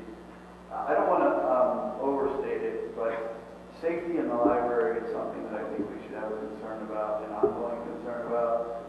And I highlight that not because there's terrible things happening there, but it is a sanctuary for 12 hours a day. Mm-hmm. And if you want to talk about appreciation to furniture and materials, because it's a sanctuary, and there's very, very little that we will do before a lot can happen before we will excuse someone from the library. I have my concerns when we have one person on the second floor that we don't have a public safety officer. Mm-hmm. And we have the best public safety officers, I can assure you, in this county. And not that we have the money, but it is something that I'm growing increasingly worried about. So thank you for your presentation, by the way. I have to concur with Bernie as it relates to working with you guys. 2 years I was there, I enjoyed it immensely. It was a blast, and the people around the board are just wonderful people. And I also agree that the library is the crown jewel, or one of the crown jewels of our village. It's one of the reasons I moved here in the first place was the school, the downtown, and the library. Okay, and I completely understand what you guys are trying to do is to evolve the library to where it needs to be. And that's one of the things I think that we should feel great about, at least with our library, is that we're ahead of the curve. Okay, and we need to remain ahead of the curve if we're going to be one of the best libraries in the state. So I applaud your efforts to really move the library forward into where it needs to be as it relates to a community center, because that's really what it is. And I participate in the foreign affairs sessions with Ed Houlihan. They are really a lot of fun to listen to. Some of the things that are going on in the rest of the world you wouldn't even think about, and how the rest of the world thinks about us. And I just find that extremely fascinating. So I wish you guys nothing but the best. I want you to know you have my support in whatever you do. I mean, if it comes to raising money outside, God bless you. I hope you get to where you need to be in order to get the library to where it needs to be moving forward. So, good luck and thank you. All right? Thank you, everybody.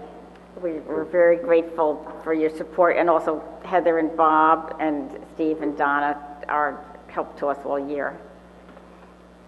Well, Thank you. If we can't answer any more questions, I guess you can go home. No, not quite. Not quite. Oh. Thank If you you. have any overdue books, please keep them as long as possible. Okay. Thank you, everybody. Thank you. Thank you. Good night. Thanks. Thanks. All right. So I'll turn it over to Bob as far as going over the next few numbers here. Okay.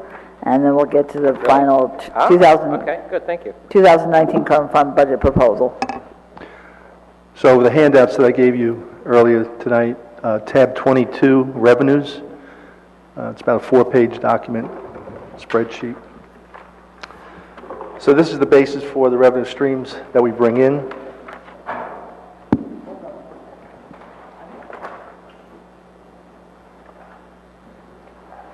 Ready? Set? Okay. So page 1 shows you the revenues that are recurring for the most part. We're allowed to anticipate up to what we realized in 2018. We've pulled back on a couple of these because of, as you heard, the court is unsure as to how they're going to proceed with the revenue stream for certain violations. Building has the same situation where they've had to withdraw on certain permits that they had to issue during the year. So we've cut back on some of those. For the rest of them, we've been as aggressive as we can be, with the understanding that we're confident we'll collect those this year. Page 2 is the state aid, which hasn't changed in a century, I believe. That $1,867,000 stays intact. The shared service agreement we discussed, I think in the first session we were together, that was the maintenance of Board of Education vehicles, and it also will include Washington Township support for their vehicles. So again, we're limited to what we took in last year. We think we'll have a full year of a contract with Washington Township this year, that we should be able to enhance that. So we'll see how that goes. Page 3 are our federal and state grants. This is a wash. We don't have all the information to put it in here, but when it does go in here, the same amount goes in the appropriations, so there'll be no impact on the tax rate. And page 4 is basically one-shots that we've had available to us during the year. There is a decline of approximately $300,000 this year compared to last year. Biggest one being the capital fund balance available, also the recycling trust fund, and the reserve for debt service fund. Those have either been diminished or eliminated for this year. So with that being said, you come down with a subtotal under the projected 2019 of $15,031,287 to support our budget. Let me just take you to the surplus sheet, which is tab 27. It's a single page. And this shows you the surpluses that are available in the various funds that either have been used in this year's budget or the last 5 years' budgets. The general capital fund, as I said, is down to, we're only available $850,000 this year, where last year we were able to use more. Parking, operating, utility fund balance, we're only able to use about $200,000 of it this year compared to the prior years. Water operating fund, they have no issue with as far as the amount that's available for surplus. They've been able to accumulate pretty well. And then in the general operating fund, we're down slightly this year to $4.8 million. That's the result of our prepaid taxes, believe it or not. So what has happened, we had $21 million in prepaid taxes coming into the year. Normally, we would take that whole amount in towards our tax collections. However, a significant amount of people paid their taxes without notifying their mortgage company. So the mortgage company made the same payment during the year, 18, and now when the taxpayer was talked to, they said, well, either pay it back or apply it to 19. So we have about $500,000 that went to 19 that normally we wouldn't see. So as nice as it was to have the use of that money, it sort of created some issues with how the revenue is recognized.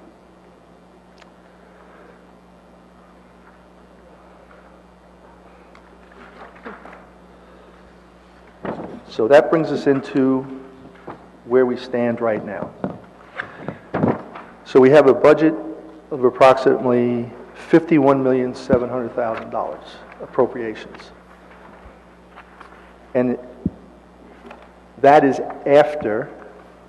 What sheet are you back on? I'm sorry. This is the budget reductions under miscellaneous, tab 28.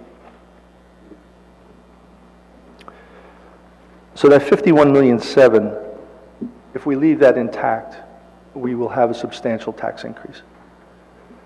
So we went back and took a look at each department, the wish lists, any additional personnel that they asked for, and we moved this down to a 1.5% increase. That's on the left-hand side of the page. So as you can see, going line by line, and I won't do them all, but I'll give you an example. Heather proposed in her budget the other night $17,500 for conferences for directors. That's a wish list, so we took that out. I told you I'd give you $25,000 in your budget for projects that you may want to take on during the year. I took it back. So as you can see going down that list, there are items each department is giving back to us. Now, in some cases where we have termination pay, we can cover that with our trust fund money. So that's a no-brainer. But there are some reductions in individuals like traffic and signal. They wanted a new person, so we took it out. Again, just we have to do something someplace to get to where we want to be. Right, we had to cut like almost 1.1 million to get to the 1.5, correct? Correct. And so what we did is we went through the budget and kind of the things nice to have or need to have, and that's why we chose to reduce it by these numbers. So with that being said, again, that was what I thought might be comfortable. Council may have a different perspective. So I looked at two other scenarios. I brought it down to 1.25%, and I brought it down to 1%, or same as last year, 0.99. So under the 1.25, the difference between the first set of cuts and the second is to move additional money. Don't take the full amount that we've budgeted for terminal leave, reduce that, so that, because we do have money accumulated for terminal leave, so that would allow us a 1.5% increase, a 1.25, I'm sorry. 1.25, this is in the highlighted section? That's the highlighted section. Okay. Under the third scenario, which is the 0.99, we took out additional funds from that terminal leave trust, in addition to $10,000 from the library, spreading the pain to arrive at a 0.99% increase. And the 10,000 is from the additional money that we give them.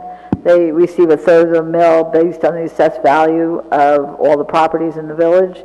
And so this is, we give 100,000, I believe. Over $100,000 over the tax levy. Right, in addition. Every year. So this is a $10,000 reduction from that 100,000 additional that we give them. So with the additional, when they say they've been flat, that includes this. Right. Right. Correct.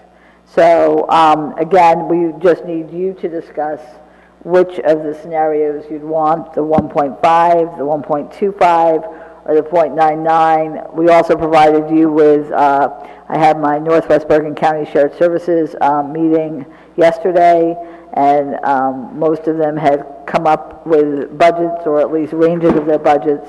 And as you can see, most of them, there are a couple of zeros, but for the most part, they're from, I don't know, I guess they average about 2%, around there, maybe a little less. So, in any case, this is the time when you have to decide how you want, where you want the tax rate to be. I also wanted to point out on the second page, in the highlighted area again, it shows you for the 1.5% increase, that's an additional $61 on the municipal average assessed home here in Ridgewood.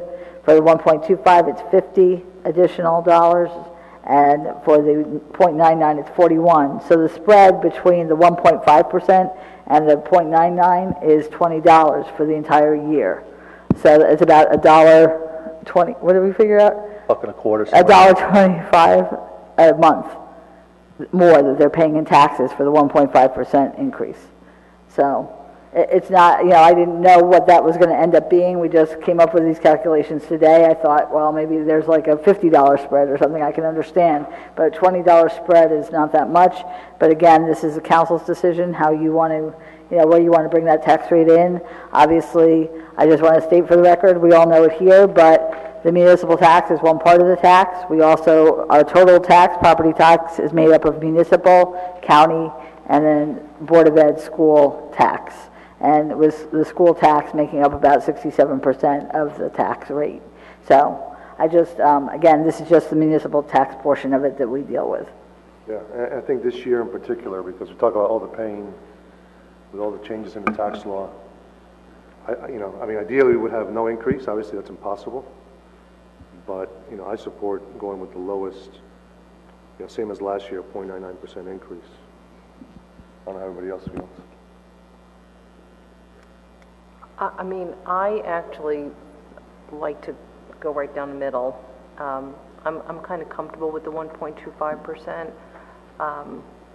for a number of reasons.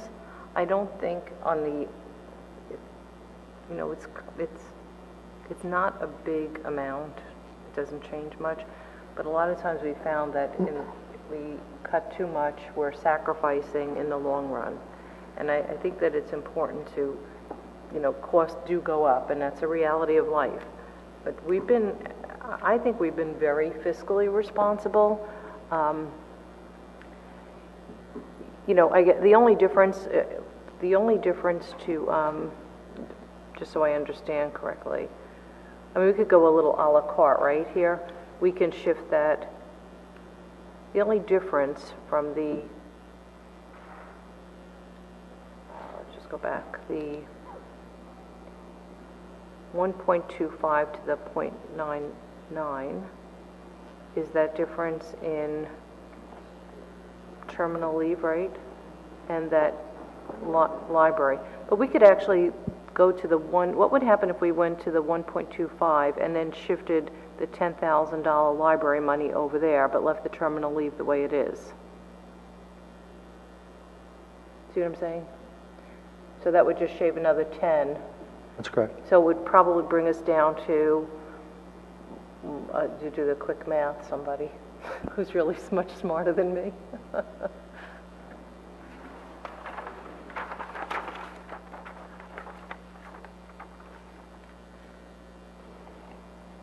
So to move a, let's see, 0.5% is 70. So to get you like a 135, 13. All right, so we just go down a little bit. No, it goes down. Go down. I think it probably goes to about 115, maybe. No, I'm sorry. It goes down to 115. I'm sorry, I was in the wrong direction. So why don't we do that? I mean, I would be favorable of doing that. So it's, you know, it doesn't hurt that important line there, but I think it kind of puts us closer to that mark. So what if we were to have zero increase? What do we have to cut? What else do we have to cut? Just make it the same as, you know, I agree with Ramon. I mean, there's pain that has been had based on the tax changes, and you know, for us to be increasing the taxes, I think is not a good thing. So if we made it zero, what would we do? We'd probably have to reduce personnel. Just a point there. You have contractual obligations for salaries and wages of anywhere between 1.5% and 2%.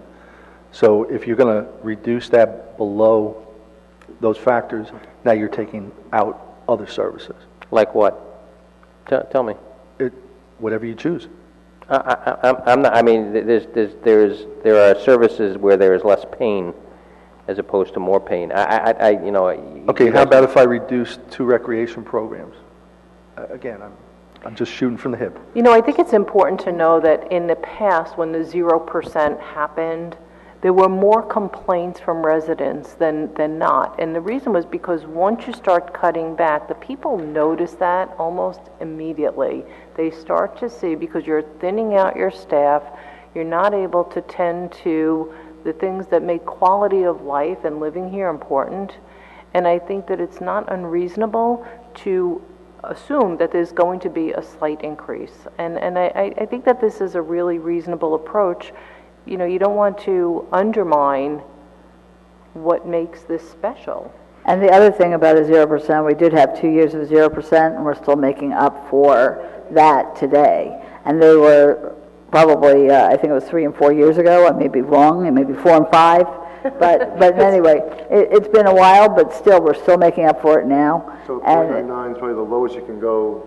Got it. Okay. Yeah. So I'm in line with what Ramon suggests. At 0.99, I'm good with that. To be honest with you. Yeah, and then just to add on to, you know, what everyone's saying about, I mean, I'd like to, you know, have no increase or reduce taxes if possible, but I mean, I was on landscaping committee during the time, you know, right after the zero budget increases, and our parks were in shabby shape. There was, you know, people couldn't, you know, we didn't have enough employees to weed things, so we were trying to cobble together volunteers and pull in people who could do it for free, and it was just, you know, we were getting complaints left and right about, you know, conditions kind of deteriorating.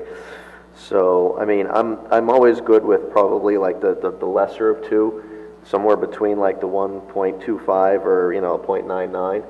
Maybe I'm closer to 0.99. But I have how much are we using, Bob, in surplus? 3.7. And how much is left then in there?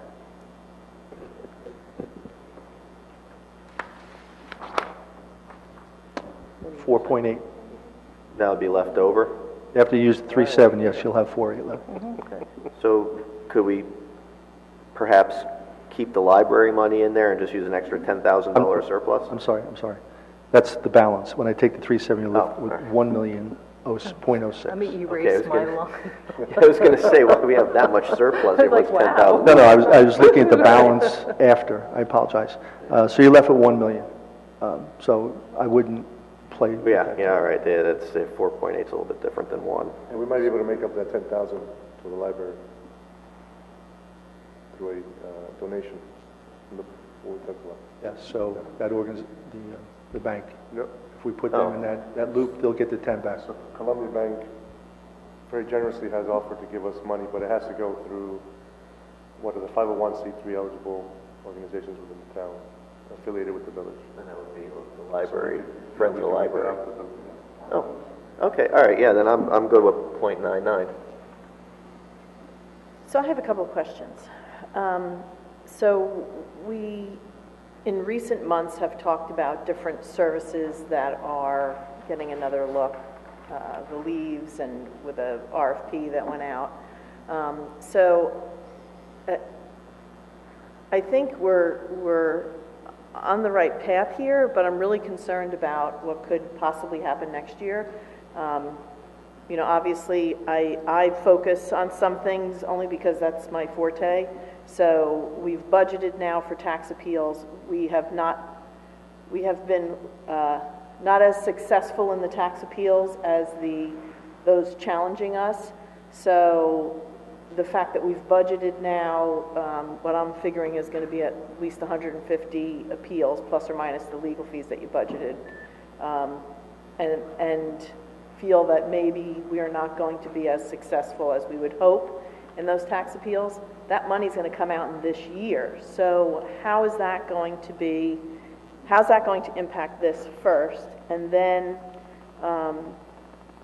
you know, the more you live here and the more you do things, the more you realize that we do a lot of things because that's the way it's always been done.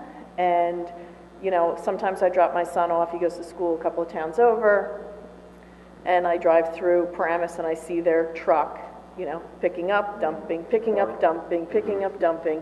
And I'm sitting behind the car saying, look at how easy that is for them to, it's literally a little machine.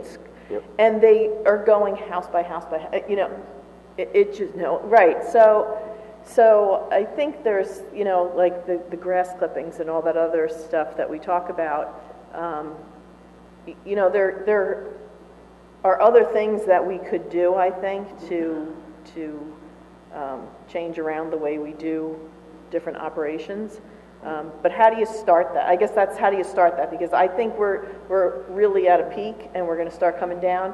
I know that the Board of Ed, we're at our peak there, and that all, you know, it's not our budget, but it translates into who lives here, the price of the housing, who's going to stay, who's going to go, and then the gift that keeps on giving. We're going to have all these developments being built, and we're going to have what I believe is going to be a challenge in the CBD with the volume of people that are going to be driving, walking, police, you know, we're going to, and it's coming, you know, so how do we bridge this budget? I mean, I would be more inclined to the .99, but I'm more concerned about next year and the year after, then what? I think also, you know, we look at all these different challenges that we're facing now. And I think we always think about how do we sort of stop the bleeding, how do we reduce the spending, because that money coming in, all intents and purposes, is not going to increase. I mean, even with development, we might get, from a municipal budget standpoint, if there are no challenges to the assessments, maybe $500,000. I think that'll be a wash, though, because of the services that are going to be needed. But so you think about what could potentially come in, and it's washing out anyway. Right. So I think we also have to look at how do we get some of that money back. You know, we were talking about this shared services agreement with other towns. $41,000. I think there's a lot of money that gets paid out from here to the county, for example, that we should be getting back. So how do we get our hands on that money that's going out already, that should be coming back to the town via shared services? So it's a lot of stuff, and we can talk about some really big numbers in terms of knocking off some of the spending there, but.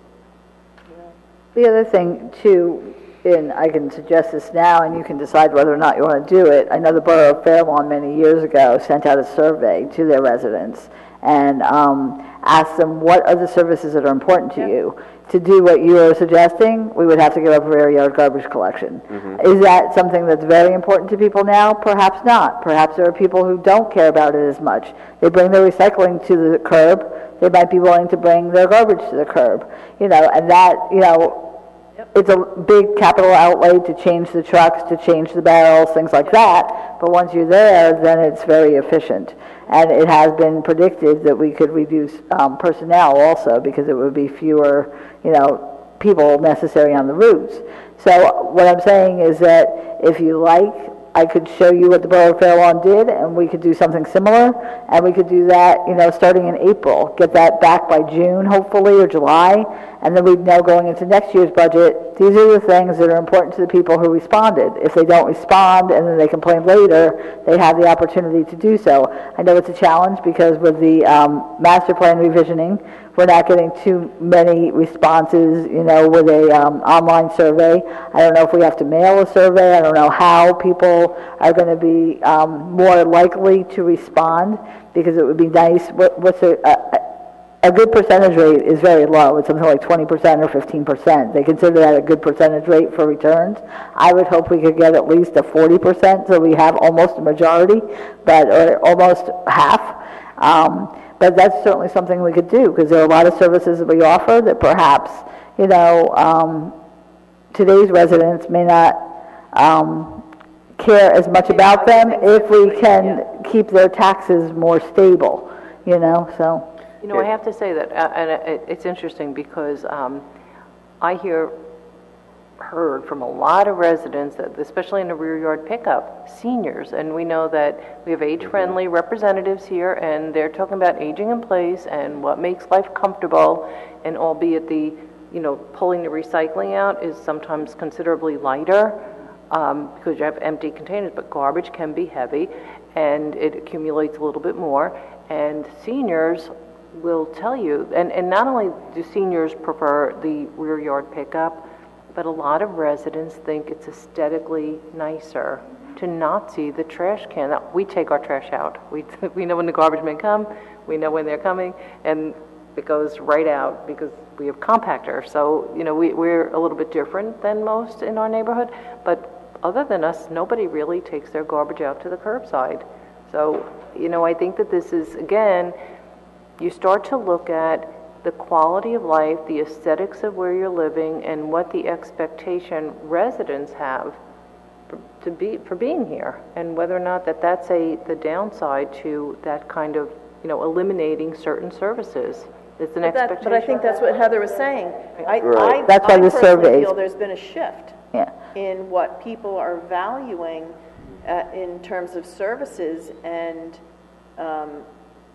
we need to know that. I mean, we certainly need to know what's important to them. So if, for instance, and I'm just going to pick something. So if they said, eliminate recycling and we'll bring it to the recycling center ourselves, that would be something that we would learn from people that, that it's not as important as the rear yard. So, you know what I mean? Like there's different things that people value, So I'll share with you that survey, and then, we can tailor it for Ridgewood, and then, hopefully we'll get a good response rate. We'll have it available in various locations, and then we can see what they value. And, if it comes back resoundingly so that they still want rear yard garbage pickup, it makes Ridgewood unique. It makes Ridgewood special. I understand that. And many may still want it. And so that's the point. That's what I think, what we need to determine, what's important to residents now as opposed to 10 years ago or 5 years ago or 2 years ago. It may have changed. And, you know, it could be something like that. It could be like cutting back on certain recreation programs, as Bob said. It could be various things. I don't know, but certainly I think if we look at it and we give it to the residents and hopefully they'll respond, then at least we'll have a better idea of what's important now. But at least ask the question. Exactly. Yeah, I think this has been a really good discussion, and there's definitely things that we could cut or services we could share. But this is all work that we have. It's going to take time. It's going to take a year. So I mean, I'm inclined to go with a 1% increase now. But I think maybe as a council we should kind of set it as our priority. So once this budget's done, to really push employees and push everybody to look at what we could do throughout the year.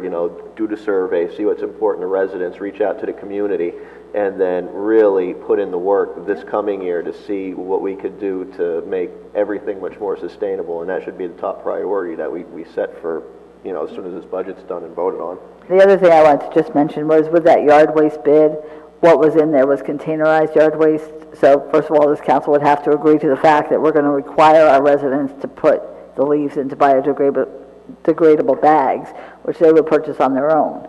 So that's something else so that we could put in the survey. How important is it to you? Perhaps, and honestly, if we required them to put it into bags, we wouldn't need as many personnel to pick it up. We wouldn't need as much enforcement.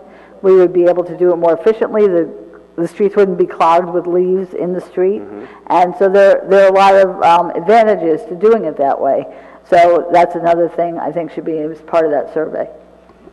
No, I just want to ask a question, though. On that reduction on terminal leave, is there any risk involved in that?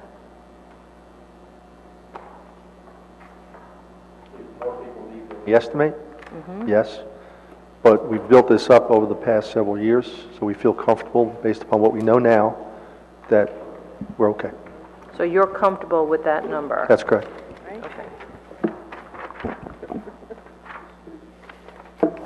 So I think what I heard is .99. It looks like we're going .99. Yes. 0.99. Okay. So, okay, so that's what we're going to do. All right. So, okay, so we're going to put this together. We're going to have it ready for introduction for next week. We'll have the PowerPoint presentation as we normally do. So we'll have that available that night. And I just want to thank you for being very cognizant of our time frame. I am thrilled because we are about a month ahead of what we were last year, and I really, but I appreciate all of your hard work and reviewing and coming up with questions and moving this along so that we can get it introduced before the end of March and adopted before the end of April, as the state has required. So, very good. Thank you. Oh, wait. Thank you very much for your help. And I just want to thank Bob and Steve because they start long before I do in this budget process. And as he indicated, we started in July with handing out these sheets. And so I just want to thank both of them for their work. Thank you. A motion to adjourn. So moved. What about public, no public comment? Aye. Anyone opposed?